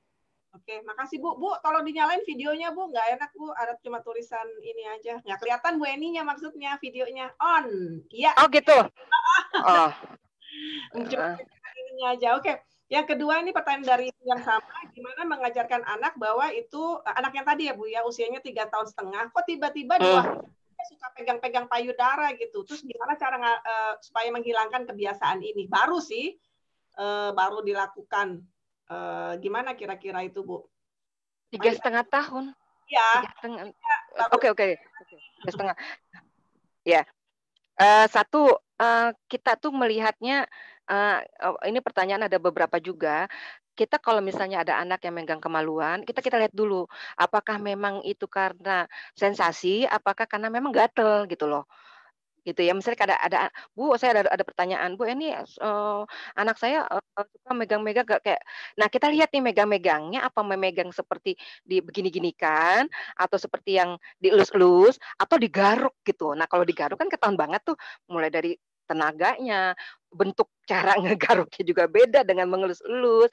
Nah, itu berarti ada sesuatu yang di dalam area genitalianya itu yang bermasalah, entah itu memang mungkin lagi gatal, mungkin memang belum disunat jadi dia agak gatal. Nah, ini kalau 3,5 tahun kita lihat area payudaranya apakah, karena 3,5 tahun belum ya, masih belum, saya belum menemukan kasus yang, udah tumbuh gitu ya payudaranya, udah gatal segala macam. Karena pemahamannya juga mereka masih terbatas ya. Bisa dilihat dulu apakah memang dia ada bentol, atau apa yang dia tuh ada alergi yang mungkin gatal gitu loh. Kita lihat dulu area itunya. Nah, karena, apa ya, saya melihatnya untuk imitasi juga masih terbatas kalau anak usia 3,5 tahun ya, kalau menurut saya, nggak tahu Mbak Ruri ya. Karena saya ngelihatnya untuk ngajarin terapi anak imitasi juga 3,5 tahun kayaknya masih perjuangan ya Mbak, gitu kalau saya ngelihatnya, gitu, yang setahu saya. Jadi, kita lihat aja dulu. Tapi kalaupun memang dia pemahamannya, tapi saya kayaknya berapa persen ya, saya ngelihatnya itu ya, mungkin dia ngelihat kali ya, melihat atau apa, tapi saya kayaknya agak ragu gitu kalau dia sudah paham kalau 3,5 tahun ya, saya masih ragu di situ.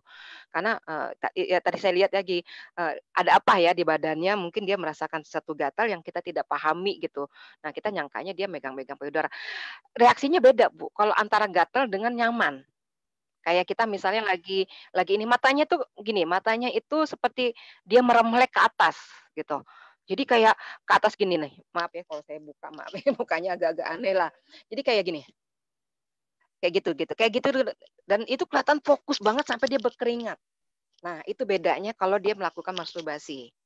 Beda dia yang dengan gatal. Kalau gatal tuh reaksi gatal gimana sih kita mukanya kayak gimana gitu dan kita kan ngegaruknya intens banget dan kayaknya kasar gitu. Nah, itu bedanya di situ. Ya. Jadi kalau kita melihat itu reaksi juga, reaksi anak, body language-nya gimana gitu ya. Kalau dia matanya kayak begini gini, kayak kayak gitu, nah itu udah berarti dia lagi masturbasi gitu. Karena saya sering banget ngelihat anak-anak, autis lagi masturbasinya, untuk laki-laki dan perempuan tuh matanya begitu, gitu ya. Jadi ada beda dari raut mukanya, gitu Bu Ruri. Ya, iya, makasih Bu. Jadi kalau 3,5 tahun sih barangkali ada masalah lain ya, mungkin cuma dia iseng-iseng aja Ya explore. kalau saya ngeliatnya gitu. Nah, jadi jangan Iya iya keras-keras karena dia juga belum ngerti juga gitu, belum belum ada kebutuhan juga. Oke, karena kan kalau anak autisme, iya, walaupun heeh, remaja, dewasa, tetap kebutuhan mah sama aja sama yang normal kan gitu. Tapi pemahamannya yang iya. beda terhadap konsep dunia gitu, maksudnya konsep-konsep bahwa ini boleh dan tidak boleh. Oke, pertanyaan berikutnya adalah mau tanya, anak perempuan usia 13 tahun, bicaranya masih kadang nyambung, kadang tidak. Tapi jika pembicaraan ke arah kemandirian, dia langsung nyambung, jawab mandiri itu enggak baik. Dibanting aja. Bobonya mau sama ibu aja. Dikelonin aja sama ibu. Setiap terapi di 15 menit pertama selalu marah-marah, menolak di terapi. Tapi setelah 15 menit sudah mulai bisa menyatu dengan terapisnya. Bagaimana cara melatih kemandirian anak dan menghilangkan bicaranya yang sering putus sambung, putus nyambung? 13 tahun ya? Wah, Ya, Mbak ajarin. Ruri gimana tuh? Jadi Kalau 13 tahun saya jujur, eee eee, dari awal lagi agak berat kalau saya ya Mbak, ngajarin untuk, verbalnya gitu ya, agak berat juga ya Mbak kalau saya. Tapi kalau putus nyambung itu kan berarti kan dia ada pemahaman, itu ya reseptif lah, yang paling tidak kita sudah tangkep ya reseptif itu. Gini, eee, kita dalam menghadapi satu anak ya, untuk autistik itu, ada kalanya ini yang kita tahu nih, Mbak Ruri mungkin udah ngajarin tentang escape ya, ya, problem behavior ya Mbak ya ya. ya, jadi Itu harus itu ada tuh yang kayak gitu. Iya betul, itu harus kita tahu nih anak ini sebenarnya mau melakukan karena memang dia pengennya dilayani kah, atau memang dia lagi nguji kita gitu. Karena remaja ini benar-benar nguji loh. Ibu, percaya nggak Mbak Ruri, kalau ada anak itu ngeledekin, ya. Faiz itu ngeledek loh sama saya, kayak gitu, dia ngeledek loh, kenapa dia bisa ya ternyata anak autis bisa ngeledek gitu loh. Saya diledek loh Bu, Mbak Hmm. Ruri sama anak usia 20 tahun. Jadi gayanya tuh kayak kita mau dicengkram gitu, padahal dia pengen bercanda. Ya udah saya bilang, "Ya udah Bang, Bu ini mah pasrah aja deh, pasrah. Mau diapain? Mau dipukul terserah." Dia cuman apa, pegang jilbab doang, udah Bu, gitu. Hmm. Jadi kayak mau bercanda, oh ternyata dia mau bercanda bukannya mau ngeroyok saya gitu istilahnya gitu, mau bully saya, enggak. Kita baik sangka dulu gitu. "Ya udah Ya. Bang, Bu ini mah pasrah aja nggak apa-apa, mau dipukulin Abang juga nggak apa-apalah," gitu. Karena Hmm. kan saya capek juga ngurusin dia, "Bang jangan gitu Bang, jangan gitu." Tetep aja, oh ternyata dia kalau digituin malah seneng. Ada satu reaksi gitu loh. Ada satu reaksi, oh ternyata saya diperhatikan. Dia jadi atensi, mencari atensi, masuk problem behavior ya Mbak, dari masalah itu. Akhirnya kan kita caranya ya udah jangan kasih atensi gitu, jangan kita cuekin aja dia melakukan itu, atau kita diam aja. Dia kan nggak dapat atensi, dia kan pengennya, "Abang nggak boleh begini," seperti yang dilakukan oleh orang tuanya. Jadi ada reaksi nantinya, yang akhirnya dia dimarahi, dibentak segala macam, wah makin emosi kan si anak, akhirnya digigitlah ibunya. Itu yang terjadi kayak gitu, Mbak. Jadi, Iya. eee, tadi saya bilang kalau kalau anak yang 13 tahun, kemandirian, setiap kita mengajarkan suatu hal yang baru, pasti ada daya tolaknya, pasti. Tapi apakah kita mau mundur di situ? Hmm. Paham nggak Bu di sini ya? Gitu. Kita sama mengajarkan toilet training. Saya selalu bilang sama orang tua, tanda kutip ya, stres-stresnya orang tua adalah mengajarkan toilet training. Kalau Mbak Rudi apa? Saya sudah training jujur. Saya ajarkan Faiz itu apa kurangnya pakai gambar segala macam, tetap aja dia pakai sabunnya di atas doang, sejumpu. Saya ajarin lagi. Itu stresnya apalagi kalau kita ngajarin waktu masih anak-anak nggak pakai pampers ya, nggak pakai, itu apa namanya, diapers. Pada saat kita lepas, ya Dia kencing. Pada saat kita pasang dia nggak mau, dia nggak kencing. Atau pada saat kita, "Ayo teno neno neno," dilagu-laguin lah, apa, neno neno, dia pakai air ngucur supaya dia ada stimulus gitu ya, terangsang untuk pipis, tapi nggak pipis-pipis juga, dicipratin air juga nggak pipis juga, pas keluar pakai celana lagi, kayak gitu. Itulah yang membuat orang tua itu kan kadang-kadang, "Udahlah Bu Eni nggak apa-apa pakai pampers aja, habis gimana najisnya kemana-mana nih, kalau sholat gimana Bu Eni?" Nah, itulah saya bilang, di mana kekuatan anak kita, itu kuat-kuatan di mananya gitu loh. Saya pernah ngalami Faiz itu berdarah-darah, ngucur pada saat dia memegang pisau. Apakah saya harus menghentikan Faiz memegang pisau? Enggak juga. Ya mungkin pisaunya terlalu tajam, saya kasih yang agak tumpul sedikit, tapi masih bisa memotong. Faiz kena kakinya serikaan sampai sekarang bebekas agak hitam dikit gitu ya dibandingkan kulit yang lainnya, karena serikaan. Ya saya kan ngajarin dia untuk mandiri. Kalau saya pakai main-mainan ya nggak bisa. Faiz itu nanti nyangkanya mainan itu adalah serikaan gitu. Nah itu deh, jadi ada sesuatu yang membuat kita itu keraguan-raguan. Oke. Ya, Ya, memang kalau kita mau melakukan itu, kita harus nekat. Nekat dalam artian bukannya tidak tanggung jawab, tapi bagaimana kita mengajarkan, "Ini panas, hati-hati, pegangnya begini." Kita juga ngajarin juga kalau setrikaan jangan terlalu panas banget, mungkin setengah panas gitu. Jadi ada satu level-level tertentu gitu loh yang harus kita pahami dalam setiap, mengambil suatu gambaran gitu loh. Jadi ya. kita lihat dulu kondisi anak kita dalam tahapannya juga gitu. Nah, itu tadi kemandirian. Jadi jangan takut Bu kalau anak ini menolak, karena setiap penolakan itu bagaimana dia kalau udah usia 13 tahun, dia sudah paham. Saya udah yakin dia paham karena dia kalau ngomong nyambung kadang-kadang enggak, berarti dia udah paham. Saya sering menemukan kasus kayak gini, kognitifnya udah lumayan bagus. Reseptifnya aja mungkin yang dia pahami, tapi dia untuk ekspresifnya dia agak sulit karena masalah di autistik juga sampai dewasa juga untuk anak yang high functioning pun dia untuk mengungkapkan tentang dirinya masih bermasalah. Jadi perlu clue, perlu perlu kita ngejelaskan atau perlu kita gambar supaya dia bisa menjabarkan bahwa saya itu sakit loh kalau Bu Eni nyanyi, saya tuh nggak suka suara Bu Eni jelek. Dia cuma hanya gini, "Ana ana ana," gitu-gitu aja karena suara saya lagi nyanyi. Oh ternyata dia nggak suka ya suara saya jelek gitu. Jadi kalau kita kan saya nggak tahu, saya tetap aja nyanyi gitu. Nah dia Ya, kan harus maju, dia nggak bisa, dia hanya, "Wah," gitu gitu teriak seperti itu, guru. Jadi ya, kayak gitu. Jadi jangan takut untuk memulai satu hal yang baru, ya, betul gitu Bu. aja. Apa namanya, sebetulnya sih kalau masalah terapi ya kita perbaiki lagi barangkali terapinya, bisa lihat ada beberapa masukan di website saya bagaimana supaya terapi menjadi lebih menarik gitu ya. Kalau ini kan Ibu permasalahannya juga ada terapinya. Terus bagaimana supaya anak bisa pemahamannya reseptif dan ekspresifnya juga lebih baik. Barangkali bisa juga Ibu main-main di website saya atau baca di buku saya tentang verbal behavior ya, barangkali itu membantu. Tetapi kemudian benar banget kata Bu Eni bahwa yang penting nih kita mah maju terus tanpa apa namanya, walaupun ditolak ya kita lakukan dengan cara yang lain. Kenapa dia menolak? Barangkali itu masih terlalu sulit dari segi motorik. Ya kita cari tahu gitu loh. Dari segi motoriknya bagaimana, dari segi Ya. kalau kita ngomong ABA, dari segi reinforcernya bagaimana. Jadi intinya sih sebetulnya ABK kondisinya apapun itu ya kondisinya ini udah ada pemahaman sebetulnya harusnya bagus. Bisa ya Bu, karena udah bisa bicara walaupun kadang-kadang nggak nyambung, Ya. tapi pemahaman udah ada. Itu jadi sebetulnya pasti bisa gitu Bu. Cuma mungkin tekniknya yang harus diperbaiki cara ngajarnya gitu. Kita lihat lagi detailnya. Mungkin Ibu kalau pas iseng-iseng mampir di website saya, di situ bagaimana melatih kemandirian dengan chaining, ya namanya itu chaining ya programnya. Itu Hmm. apa namanya targetnya itu nggak langsung dibikin yang semua dia harus bisa semua gitu, tapi kita bikin targetnya sedikit-sedikit supaya Sedikit. ABK Ibu, putri Ibu bisa, oh ini saya bisa, oke saya senang. Baru tahap dikasih challenge lagi, dikit-dikit gitu loh Bu. Walaupun kelihatannya sederhana, Ya. kemandirian seperti ini itu tuh sulit sekali diajarkan kepada ABK gitu. Jadi kata Ibu mah gampang, kata dia mah susah gitu loh maksudnya. Ya. Dan saya juga pernah ingat ada salah Ya. satu ibu autis, salah satu ibu yang memiliki autis yang sudah dewasa. Kalau ibu kasihan, oh kasihan gitu ya, nggak ngajarin kemandirian seperti puberti atau mungkin ya toilet training, mandi dan sebagainya. Terus seperti Bu Eni bilang tadi, siapa yang mau mandiin dia nanti gitu ya? Dan itu ibu berarti mewariskan masalah kepada anak-anak ibu yang lain, ya. Dan Ya. ini udah problemnya udah repot gitu loh. Karena apa? Kan mereka juga punya kehidupan sendiri, mereka juga umurnya hampir sama gitu lah. Kita aja yang anaknya pun juga udah dewasa. Nah, gimana gitu, mumpung anaknya masih bisa kita tangani, kita juga masih agak sehat lah ya, mengajarkan. Terus kemudian ya harus diselesaikan lah gitu ibaratnya masalahnya ya Bu ya. Dengan segala ketegaan yang mungkin Iya. kadang-kadang tega, tetapi harus tega gitu loh. Ya, Iya. harus Iya, di betul.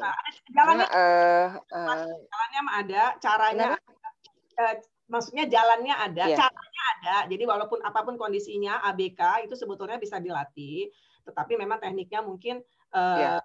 harus pelan-pelan. Nah, minggu depan Bu Berbeda-beda. akan jelasin ya tekniknya terutama untuk memahami puberti, tapi sebetulnya ya bisa gitu Bu. Jadi nggak usah kalau ABK nggak bisa ngerti, nggak juga gitu. Pasti bisa ngerti kok. Oke, ini pertanyaan berikutnya Bu Eni, umurnya sudah 10 tahun, anaknya Ibu, sudah mulai bisa diajarin pakai pembalut ya Bu. Agak takut saya menuju remaja ini makin banyak PR, apalagi anak saya belum puber aja udah sensitif, suka marah-marah, apalagi udah puber. Gimana Bu kalau pas mau pubernya tuh emang suka marah-marah tuh Faiz waktu itu? Suka ngamuk nggak jelas. Tiap anak berbeda, tiap anak berbeda. Kalau puber Faiz malah justru tenang. Di remaja ini, di dewasa ini malah justru dia bermasalah. Jadi tergantung Bu. Semua itu kembali lagi pada saat kita ini paling tidak kita hutang untuk sensitivitasnya itu. Ini sensitivitas ini apa dulu nih? Tadi saya bilang. Kalau saya menemukan satu kasus ada anak yang autistik tidak mau tadi saya bilang kalau kalimat itu diulang-ulang tuh nggak suka gitu loh Mbak Ruri. Apalagi dia yang udah kognitifnya yang bagus ya. Itu ada yang nggak suka diulang-ulang, ada yang nggak suka apa ya? Pokoknya cuma kasih tahu gini, kamu ambil ini, tapi jangan kita ngambilin gitu loh. Nanti akan balikin lagi ke dia. Dia akan balikin ke tempat semula, baru dia akan ngambil lagi kayak kita nyangkanya awalnya itu repetitive behavior gitu, tapi ternyata bukan gitu. Ternyata dia nggak mau diambilin gitu. Ada yang kayak begitu juga. Ada yang sensitifnya seperti apa sih gitu ya? Mungkin dia masalah komunikasi masih belum apa ya, belum terjalin gitu ya, belum belum belum kepahaman dalam kita memberikan instruksi. Ya mungkin kita tahu ya batasan-batasan instruksi yang di dalam terapi apa sih yang itu kan bahasanya sederhana, tidak berpanjang-panjang, tidak dengan intonasi yang tinggi. Terus yang kedua yang terakhir itu kita sebagai orang tua jangan kita bertemu dengan anak itu sebagai instruksi aja gitu loh. Tapi membersamai gitu. Jadi yang dilihat adalah ada mama saya disuruh ini, ada mama saya disuruh ini, ada mama disuruh belajar, saya disuruh belajar ini. Tidak seperti itu, tapi membersamai di mana kita itu bukan hadir itu bukan karena masalah menyuruh gitu loh. Jadi saya datang sama Pak Is, saya suka masih kecil aja apa ya, ih Pak Is jenggotan, ini dong bersihin dong, ih kitik-kitik lucu deh. Kamu kalau pakai genjoran kan nggak enak, saya gituin aja gitu. Oh ternyata dia tahu, akhirnya dia tahu oh ini ada jenggotnya ya gitu. Jadi saya caranya kayak gitu. Jadi ada rasa yang saya gandeng juga dia. Jadi ketemu sama anak itu bukannya sebatas kita memberikan instruksi tugas atau apapun gitu untuk yang apa ya anak ini jadi nggak melihat kita sebagai orang tua yang ada emak kok bawaannya gini ya begitu juga dengan intonasi bedakan antara kita marah dengan kita memberikan kita bicara instruksi jadi jangan instruksi abang jangan gitu nanti bahaya ini sebenarnya kita mau ngasih tahu apa gimana nih kalau saya berarti itu lagi marah gitu loh, karena saya nggak pernah begitu gitu. Tapi kalau kita itu niatnya apa namanya pemberitahuan, abang, ini nanti kamu jatuh. Kalau kamu begini nanti jatuh, beda gitu. Jadi nanti anak tidak bisa bedakan antara kita benar-benar marah itu sebagai hal yang tidak disukai oleh kita. Misalnya gini, abang jangan lari, mama marah nih gitu kan. Jadi sampai kita menjelaskan sendiri. Jadi anak tidak tahu yang namanya batasan marah di mana. Ini sebenarnya anak reguler juga begitu. Kalau kita terlalu sering mengumbar emosi atau intonasi yang tinggi, satu hal sebenarnya yang mencapai kita juga ibunya gitu loh yang kita ngomong. Jadi kita bawaannya kayaknya voltasenya ngegas mulu gitu lah istilah anak muda sekarang. Jadi kita hemat-hemat lah pada saat kita anak nggak paham, kita ulangi aja. Bang, ini loh gitu. Bang, ambil gelas. Anak masih bingung. Bang, lihat. Nah, lihat mama, ambil gelas. Baru setelah diingat kan arah kita baru dia paham. Oke, nggak apa-apa jangan ambil gelas deh. Anak kita sensitif banget loh sama suara. Makanya ada kebanyakan anak-anak autistik ini bermasalah dengan SPD-nya ya, Mbak. Sensorik ya auditori, orang ngedengar masjid aja misalnya ada yang azan aja marah, ngedenger motor ngeraung-ngeraung kita nggak denger, anak kita denger gitu kan. Nah, apalagi kita teriak, dia juga mumet gitu loh. Sama dengan kita yang, pusing juga kali kalau ngedenger orang teriak-teriak gitu. Nah, jadi kita bisa membedakan mana dulu, dilihat dulu sensitifnya itu apa. Apakah kita ngomongnya itu kurang jelas, apakah kita ngomongnya terlalu banyak perintah, apakah misalnya lagi dia nggak mood, kita ajak ngomong atau ajak sesuatu karena usianya sudah memang udah 10 tahun segala macam gitu ya. Jadi kita lihat dulu, kita observasi dulu kenapa sensitivitasnya. Sensitifnya itu di mana. Nah, nggak semua juga setiap anak itu mengalami emosi pada saat ini, enggak juga. Ada anak yang tadinya emosinya di awal kanak-kanak gitu ya, dia suka gini nih, kadang-kadang enggak juga di situ. Faiz dulu emosi loh, tapi pas remaja-remaja tenang aja tuh dibawa kemana-mana, anteng, oh pergi kemana-mana, ke luar negeri segala macam nggak ada masalah. Gitu. Tapi munculnya pada saat dewasa, berarti dia ada sesuatu yang tidak terpenuhi mungkin ya, karena dia nggak mau ngomong. Ada yang memang juga dia emosi, tambah emosi. Karena ya memang itu mungkin masalah komunikasi yang tidak terjawab, belum kita terjemahkan dengan baik. Karena ada memang beberapa anak kita kan masih bermasalah dengan komunikasi. Walaupun dia bisa verbal, kadang-kadang dia panik mengungkapkan sesuatu yang dalam sifatnya dalam diri dia. Gimana ya cara ngomongnya? Sama seperti remaja kita bicara, "Mas, saya punya pacar," gitu misalnya. Kita juga deg-degan kan mau ngomong, "Aduh ntar ketawain nggak ya sama mama kalau saya punya pacar, kecil-kecil udah punya pacar," kayak kayak gitulah. Ada sesuatu yang nggak bisa kita ungkapkan. Mungkin di situ yang, penjabarannya secara harfiah, memang dia tidak paham untuk menjabarkannya atau memang dia tidak berani untuk menjabarkan. Ya gitu baru deh banyak sih penyebab dari sensitivitas anak-anak untuk kita tegur gitu loh ya, jadi dia marah gitu, Mbak, Ya jadi kalau menurut tergantung saya anaknya seperti itu. juga ya, barangkali bisa lebih jadi Iya, sensitif, mengobserv, heeh, oke. Nah, berikutnya ini pertanyaan berhubungan dengan pacar nih ya. Mau tanya anak laki-laki Bapak ini mmm, usianya 17 tahun ya. Bagaimana ciri-ciri anak menyukai lawan jenis? Apakah sama dengan anak-anak yang normal? Contohnya senyum-senyum sendiri, iya bilang nama cewek satu kelasnya atau gimana? Ciri-cirinya gimana tuh iya naksirannya? iya. Ini ya kalau dia kebanyakan ya, tapi kalau saya kebetulan kalau anak saya ini lebih sukanya sama anak reguler. Dia nggak suka dengan sesama anak autis. Faiz itu sukanya yang ke Arab-Araban, Mbak Ruri, yang hidungnya mancung. Faiz itu yang hidung mancung, putih, rambutnya panjang. Nah, saya tahu kenapa, saya sempat melihat dia itu nih, ini bisa jadi ciri-ciri ya, karena Faiz itu kan nggak verbal. Dia itu melihat orang secara intens. Saya pernah lihat itu di restoran. Kebetulan dia, seberangan dan dia senyum sendiri. Cuman senyumnya itu nyebelin gitu loh, ibaratnya ketahuan banget lagi suka gitu loh Mbak Ruri, jadi kayak norak tanda kutip ya. Karena kan dia tidak paham dengan apa itu norak, apa itu dia bersikap gitu kan, itu kan, sesuatu yang sifatnya imajinasi, sedangkan anak autistik itu sih kebanyakan imajiner itu ya agak kurang dibandingkan dengan anak-anak, ADHD gitu loh Mbak. Nah, jadi, dia itu untuk ini nggak boleh loh tahapannya itu kalau misalnya itu kalau suka ya sudah kita ngomong ke mama atau kita kenalan gitu kan kita HP bantu. Nah, itu biasanya ciri-ciri senyum-senyum ya, kadang-kadang ada yang suka artis, yang di mana artis nggak pernah ketemu sama anak ini, cuman anak ini nontonnya di, TV, YouTube, atau apapun gitu ya. Ada salah satu teman saya punya punya anak yang dia naksir sama BCL gitu ya, sampai dia nggak suka kalau BCL itu digosipkan, nikah sama Ariel katanya kayak gitu. Sampai sebegitunya gitu, nggak suka, saya nggak mau dia pokoknya BCL nggak sama pasangannya gitu. Kayak begitu. Nah, ada yang, dia kalau itu ngomong atau liatin terus ulang-ulang foto-fotonya misalnya atau, apa, majalah-majalah atau TV-nya yang ditonton itu lagi, dia lagi. Nah, itu ciri-cirinya.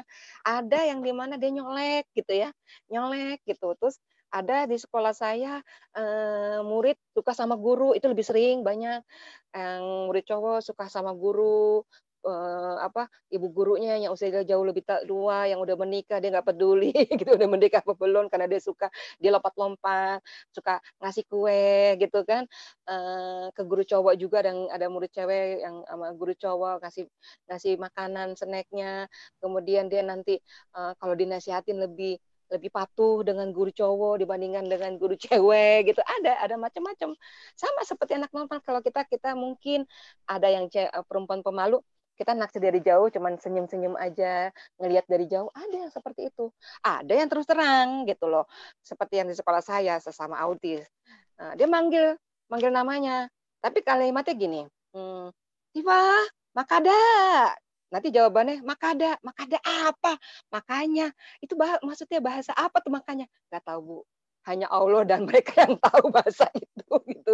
Jadi jadi bahasa komunikasi mereka tuh yang kayak gitu, tapi mereka tuh akhirnya pegangan tangan, nggak mau lepas, gitu. Saya bilang gini, bukan muhrim," dilepas gitu, tapi nanti dipegang lagi.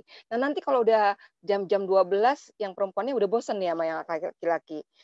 Yang perempuannya itu marah-marah, manggil namanya, "Ngomong terus sih, berisik tahu," katanya gitu, dia ngomong gitu, karena yang perempuan komunikasi lebih bagus.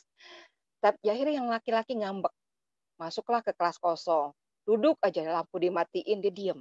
Berarti dia lagi patah hati, itu setiap hari seperti itu. Ada kondisi seperti itu. Jadi saya bawaannya, "Aduh kita cinta dari SMA nih," katanya kayak gitu. Jadi yang perempuan itu sukanya sama yang satu lagi nantinya. Jadi ada bosennya juga. Nah, kalau anak ini misalnya ada juga anak yang tiba-tiba suka di sekolah inklusi ada ya, di mana dia, "Hai!" Manggilin namanya abang, abang," misalnya namanya abang gitu, Bang, gue suka sama lu," gitu. Ada yang terus terang seperti itu juga Mbak Ruri, yang akhirnya ya orang jadi satu sekolahan tahu, oh disuka jadi dibully lah, diketawain, akhirnya dia nangis gitu. Nah itulah yang kalau anak yang kognitifnya bagus atau apa, kita ajarkan, oh kalau mau mengungkapkan perasaan boleh, nanti kirim surat juga boleh. Nah nanti kita minta si laki-laki itu ya bikin skenario lah seperti kita mengenalkan konsep uang gitu, skenario dengan si penjual gitu ya. Pak nanti kalau anak saya beli, tolong nanti kasih tahu begini gini gini gitu. Sama dengan si cowok itu. Dek, kalau misalnya ini biasanya guru kita kerja sama guru, bilang aja kalau tolak dengan bahasa yang sopan di tulisan itu. Nggak apa-apa, nanti orang tuanya yang akan mem-backup gitu, mem-backup supaya, "Oh nggak apa-apa Dek, yang namanya rasa cinta itu ada yang diterima, ada yang ditolak," kayak gitu. Jadi hidup itu kan ada positif dan negatif gitulah. Nah kayak gitu banyak hal. Jadi ada yang cara kita bantu untuk mengungkapin perasaan dengan tulisan, entah itu diary, entah itu surat, ya entah itu dengan chat ya, chat yang apa, kalau kita HP mungkin kita ajarkan seperti itu. Ya seperti itu aja, Mbak, dan itu wajar-wajar aja nggak usah khawatir. "Gimana Bu Eni, anak saya nikah?" Saya kalau yang kayak gitu nggak bisa ngasih jawaban, karena saya juga masih bingung untuk anak saya nikah atau tidak. Karena banyak yang menawarkan bahwa saya nggak bisa ngasih jawaban yang itu. Karena kalau untuk yang Asperger mungkin bisa nikah gitu ya. Tapi kalau untuk yang PAIS kayaknya saya nggak bisa ngasih jawaban. Karena sampai sekarang pun saya masih abu-abu, masih belum dibukakan oleh Allah apakah anak saya nikah atau tidak. Ya, jadi saya nggak bisa ngasih jawaban untuk itu. Ya gitu Mbak Ruri. Ya, ini ada pertanyaan lagi untuk anak usia 10 tahun ASD tapi high functioning. Mhm, Gimana caranya memberi pengertian tentang mandi besar? mhm, Ya, oke. caranya Mandi besar itu kalau kita, anggap aja berarti, agama Islam ya, karena, yang saya tahu mandi besar itu biasa agama Islam. Jadi kalau high functioning, dengan tulisan bisa. Kita dengan tulisan dia kan bisa baca ya, dengan ya. dia bisa baca dan biasanya itu bahasanya pendek-pendek aja. Jadi, kita kasih gambaran gini, "Adek mimpi mimpi ketemu sama perempuan," misalnya. Terus tiba-tiba pagi-pagi adek tiba-tiba basah, tapi itu bukan pipis. Perbedaannya kalau pipis itu air, gitu ya, jadi di celana tidak cuman basah aja, tapi kalau keluar sperma, ya itu keluar putih-putih, kayak, kapur kita taruh contohin aja ya, kayak kapur kita contohin ada digesek di baju, di celana lah maksud saya, di celana. Nah, itu berarti ada yang mimpi basah. Nah, barulah kita ajarkan secara agama mimpi basah itu, caranya adalah pertama kita wudhu, kemudian membersihkan kemaluan, kemudian kita pakai yang bla bla bla itu, Ibu udah tahu ya, caranya seperti apa secara agama Islam. Nah, setelah itu adik karena ada di celana, tolong cuci celana itu, kalau kena spray mungkin dicuci sedikit aja yang kena. Jadi dia itu, suruh untuk mencuci dulu, walaupun tidak bersih nggak apa-apa, nanti kita cuci lagi di, mesin cuci, sama dengan sprei itu. Jadi mengajarkan anak ini bertanggung jawab. Kenapa saya minta begitu Mbak Ruri? Supaya anak ini, tidak melakukan masturbasi karena udah, oh ternyata kalau dikeluarkan itu udah enak ya, lega ya. Jadi anak ini akhirnya nanti fokusnya ke arah itu. Jadi, saya pernah melakukan ini sama Pak Is ya. Dulu Pak Is itu kan, lagi intens-intensnya memegang kemaluan sampai keluar gitu ya spermanya. Saya melakukan ini dan akhirnya menjadi, pembelajaran buat dia ternyata, "Oh saya kalau masih gini harus bersihin ini, harus bersihin ini," gitulah. Panjang banget tugas yang harus dikerjakan. Akhirnya alhamdulillah berkurang gitu, Mbak. Dan yang kedua, eee upayakan tadi saya bilang, kalau mimpi basah itu kan terjadi secara alami ya, jadi nggak ini kan. Nah, ini kesepakatan orang tua, tadi saya belum berbicara kepada, bapak ibu, kesepakatan dari peraturan orang tua. Dulu sempat saya ditanya gitu, "Bu, gimana kalau anak saya kelihatannya baru pegang-pegang?" Oh, kalau saya baru pegang-pegang, masih bisa nengok, dipanggil, kita jangan kagetin dia. "Hei, Dek, Abang, atau Kakak, jangan begitu, gimana sih?" Gitu. Anak makin marah begitu. Ada pernah kejadian murid saya, dia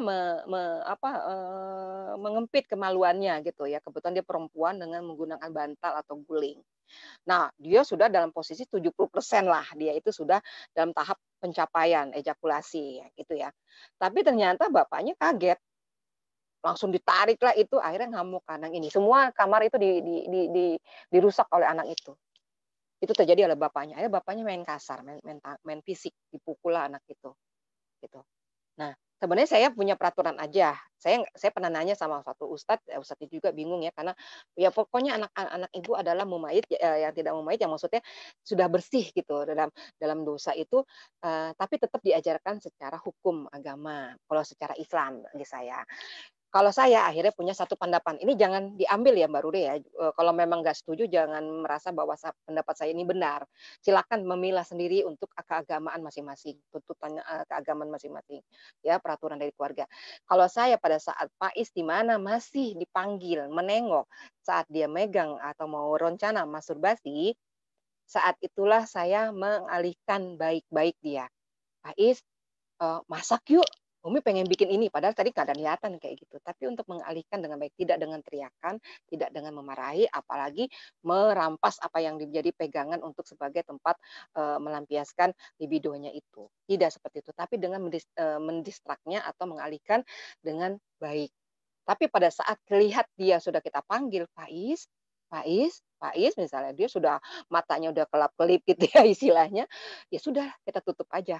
Selagi anak ini melakukannya di kamar tertutup atau privat. Nah, nanti tuh ya di buku, di slide itu akan kita ajarkan, boleh di apa namanya, boleh di tempat umum maupun apa yang namanya tempat umum, apa yang namanya tempat, publik ya, atau atau tempat umum, apa yang namanya tempat privasi gitu, yang untuk apa sih tempat privasi, kayak begitu. Jadi pernah juga Pak Is melakukannya di kamar mandi lama, saya lihat, oh pasti dia lagi ini, ya udah kamar mandi kan nggak bisa kita buka, karena dia kunci, gitu kan waktu itu dia. Jadi, ya sudah, saya lillahi ta'ala aja. Itu kalau menurut saya, pandangan saya, baru gitu. Jadi paling saya hanya mengajarkan setelah saya melihat dia seperti itu, ya udah saya menyuruh dia pas memang kelihatan benar keluar, ya udah tadi, target itu adalah menyuruh dia mandi besar, kemudian membersihkan itu, ya sudah. Jadi saya seperti itu yang saya alami. Karena gini, laki-laki itu kan kalau dalam pembelajaran saya di kedokteran gitu ya, eee, 4 4 hari itu akan muncul lagi Mbak Ruri. Laki-laki seperti itu. Kenapa laki-laki diupayakan untuk menikah gitu ya, atau berpuasa gitu kan.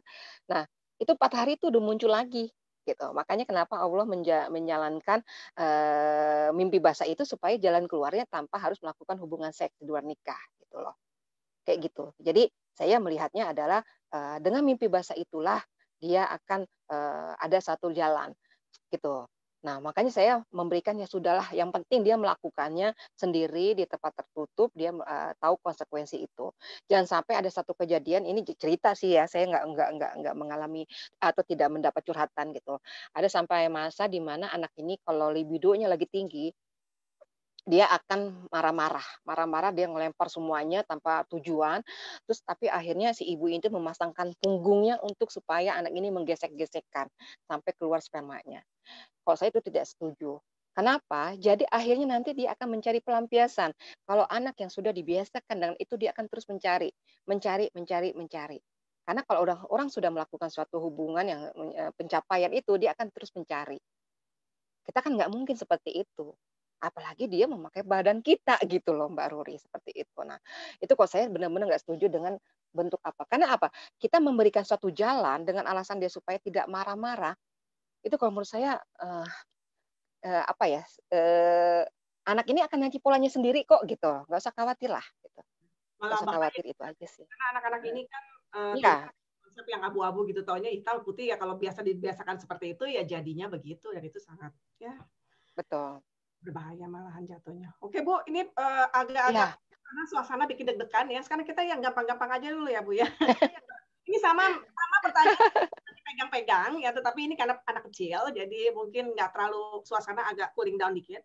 Ini ada anak umur 8 tahun, pertanyaan Ibu sama nih ya. Ada yang anaknya umur 8 tahun, yang satu lagi umur 3,5 tahun. Suka pegang-pegang alat kelamin cowok lah ya. Nah, itu mhm. para anak umur segitu emangnya udah kepikiran yang sana-sana, Bu? Atau ya cuma sekedar apa gitu, sensasi atau gimana menurut Ibu tuh? Kalau anaknya masih umur 3,5 dan 8 tahun. Terus gimana ngalihinnya?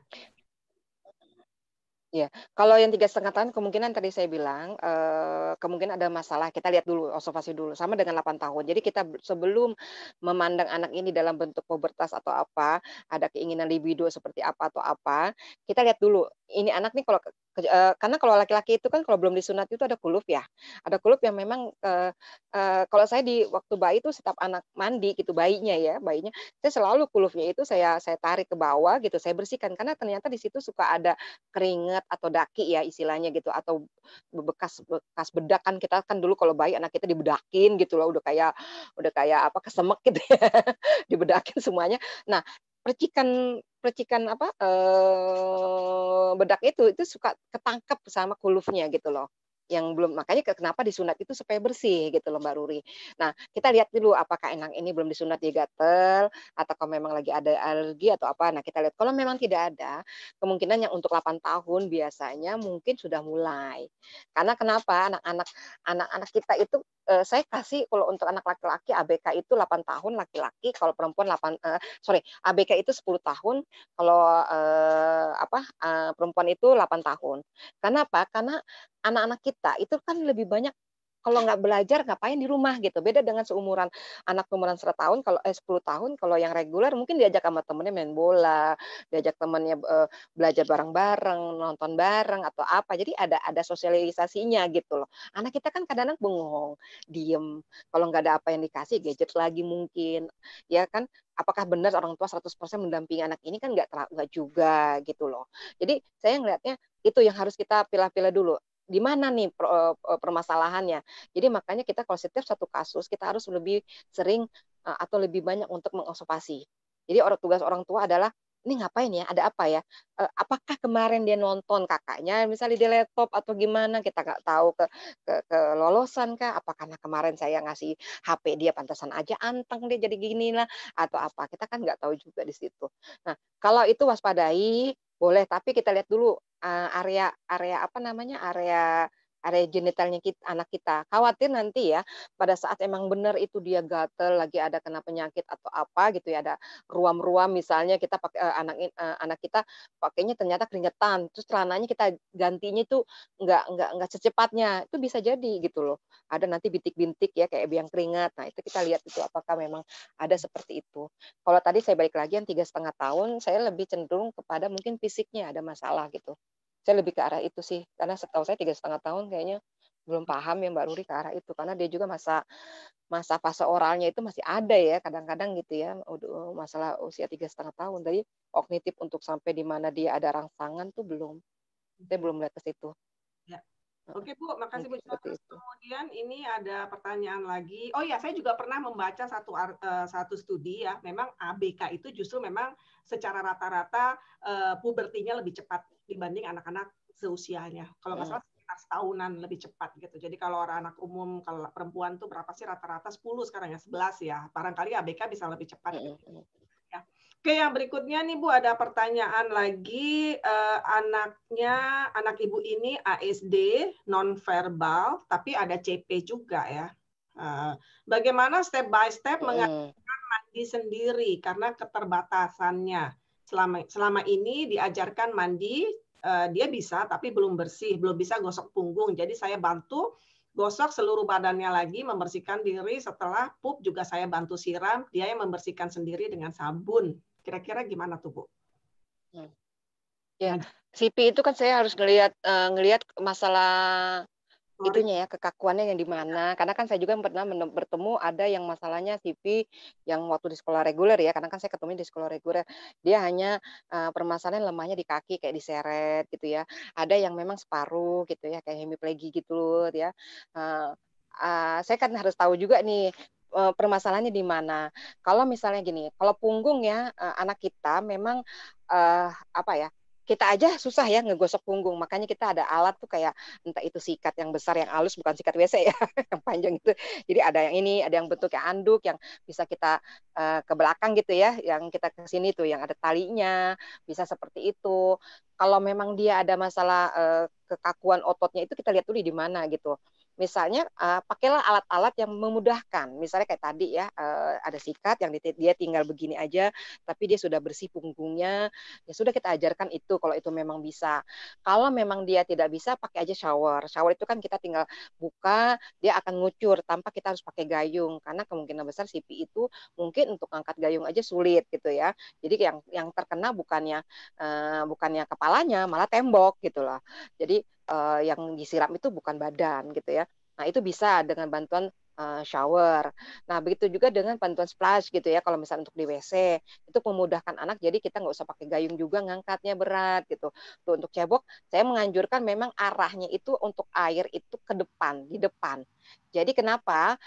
Karena kemaluan perempuan itu kan kemaluan laki-laki itu kan di luar ya, itu nggak pasal ya. Tapi kalau kemaluan perempuan itu kan agak ke bawah ya, agak bentuknya kita bentuknya begini ya. Ini simpisis pubis ya. Ini yang ada bulu-bulunya. Maaf ini kelihatannya. Nah, ini ada bulu-bulunya. Kemaluan perempuan di sini. Kalau kita ngasih air lewat belakang, berarti kan ini lewat anus. Anus ini kan kotor, ya kan? Pada saat kita mau mau apa cebok juga anus ini kotor kan? Berarti dia akan nanti masuk ke vagina. Sedangkan vagina perempuan ini kan areanya terbuka. Nah, itu akan kotoran itu akan masuk ke area percikannya itu akan masuk ke area vagina. Nah, kalau kuman itu kan bisa masuk ke area yang kecil juga gitu. Walaupun kalau anak kita misalnya masih ada hymennya gitu loh. Nah, begitu dan juga kalau anak membersihkan belakangnya itu sakitnya minta ampun. Kalau saya untuk anak CP apalagi ya, ke belakang itu sulit sekali. Nah, maka saya lebih menganjurkan kepada anak-anak autistik, saya menganjurkan untuk ceboknya arahnya depan.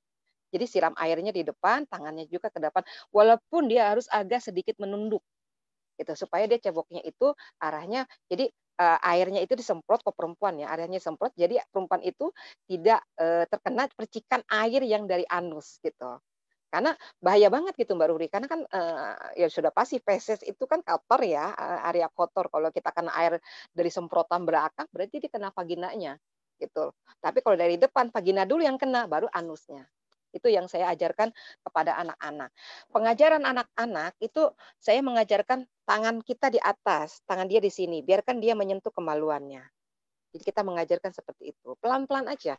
Itu lama-lama dia akan ada pembiasaan. Beberapa anak murid saya ada kekakuan di dalam tangannya, alhamdulillah bisa.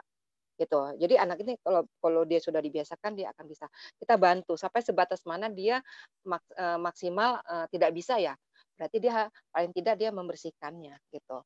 Ya, tapi kalau saya sih ngelihatnya tinggal tangan kita bantu aja dia ada keberanian untuk melakukan. Nah, fungsinya dari pas itu kan enak kita ya, tinggal enteng megang dibandingkan dengan gayung. Gayung kita ngambil lagi ke samping, apalagi kalau gayungnya kiri gitu kan. Kita sedangkan suruh cebok itu kanan jadinya bingung, tangannya pindah lagi begini ya, kayak gitulah. Jadi saya menganjurkan kemudahan-kemudahan alat yang dipersiapkan oleh orang tua di rumah. Itu Mbak Ruri. Ya, makasih Bu. Ini pertanyaan terakhir ya, yang mohon maaf kalau yang lain ada beberapa yang belum dijawab, tapi rasanya waktu juga udah cukup panjang. Ini pertanyaan terakhir ya Bu ya. Malam Bu Eni dan Bu Ruri, anak saya usia 7 tahun 7 bulan, kalau tidur dia suka buka celana, tapi tetap pakai selimut. Cuma buka celana dan celana dalam aja, tapi nggak pegang kemaluan. Itu kenapa? Terus gimana tuh Bu ya? Boleh nggak tuh kayak gitu tidur suka lepas-lepas semua? Itu kayaknya pembiasaan ya. Mungkin satu kita lihat dulu celananya jenisnya apa, kan yang bagus itu bahan itu adalah katun ya, yang bisa menyerap keringat. Jangan bahan yang agak-agak seperti apa ya, saya nggak ngerti bahan banget ya, pokoknya katun itu yang menyerap keringat, yang tidak tebal. Mungkin kalau anak laki-laki kita kasih kayak sempak ya istilahnya gitu ya, atau celana pendek yang apa, yang enteng gitu loh. Nah, mungkin kita biasakan itu dulu, coba dulu, kita coba supaya apa, nanti tahap dewasanya dia itu nanti nggak pakai celana gimana kalau dia kos gitu loh. Dia kos di mana dia harus tidur barengan sama temen, waduh kalau nggak pakai celana gimana walaupun laki-laki gitu ya. Dia asrama yang tidurnya bareng sama teman-teman ya, nanti kalau ada apa-apa kaget temennya, wah gitu kan. Nah itu pembiasaan sih kalau saya lebih ke arah itu. Karena saya melihatnya ada mungkin ya, dulunya, apa ya, dia memang nggak nyaman gitu di celana itu. Kita lihat dulu jenisnya apa, kita ganti celana ini mau nggak anak ini make gitu.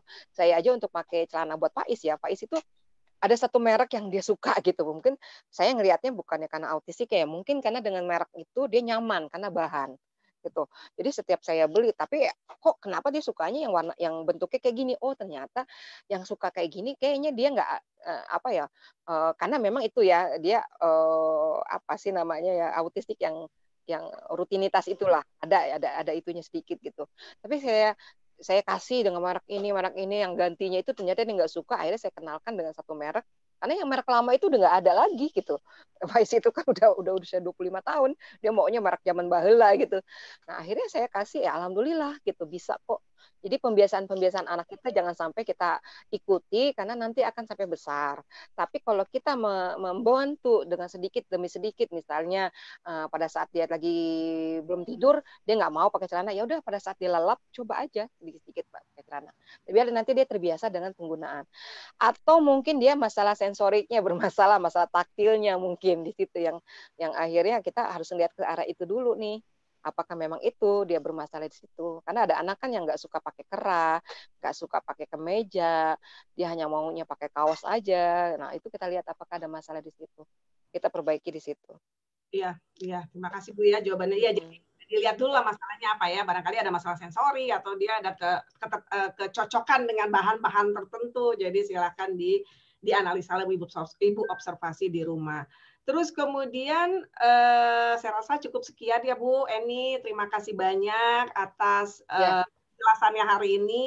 Semoga mendapat pencerahan nih orang tua semua. Saya juga banyak mendapat pencerahan ya, cerita-cerita, dan ini semoga bukan menjadikan orang tua takut, tetapi harus tetap bersemangat gitu ya. Kalau memang ternyata ada orang tua di sini yang usianya udah puber atau belum baru mau puber, tapi kok saya belum mulai nih gitu ya. Wah, ternyata masalahnya tuh di depan tuh lumayan apa ya, menantang sekali nih kayaknya ya. Ini sebagai ya apa ya, pacuan semangat lah ya. Minggu depan kita kembali lagi ya Bu Eni ya, akan membahas tentang caranya. Kalau hari ini pengetahuannya, minggu depan kita akan caranya. Jangan kemana-mana, minggu depan kita ketemu lagi di jam yang sama, insya Allah ya, di Selasa jam 7:30. Kemudian terima kasih banyak Bu Eni ya atas kehadirannya. Terima kasih sama-sama. Mohon maaf lahir batin kalau ada salah kata. Oke, selamat malam semuanya. Wassalamualaikum warahmatullahi wabarakatuh. Bye-bye. Waalaikumsalam. Sama-sama. Terima kasih semua.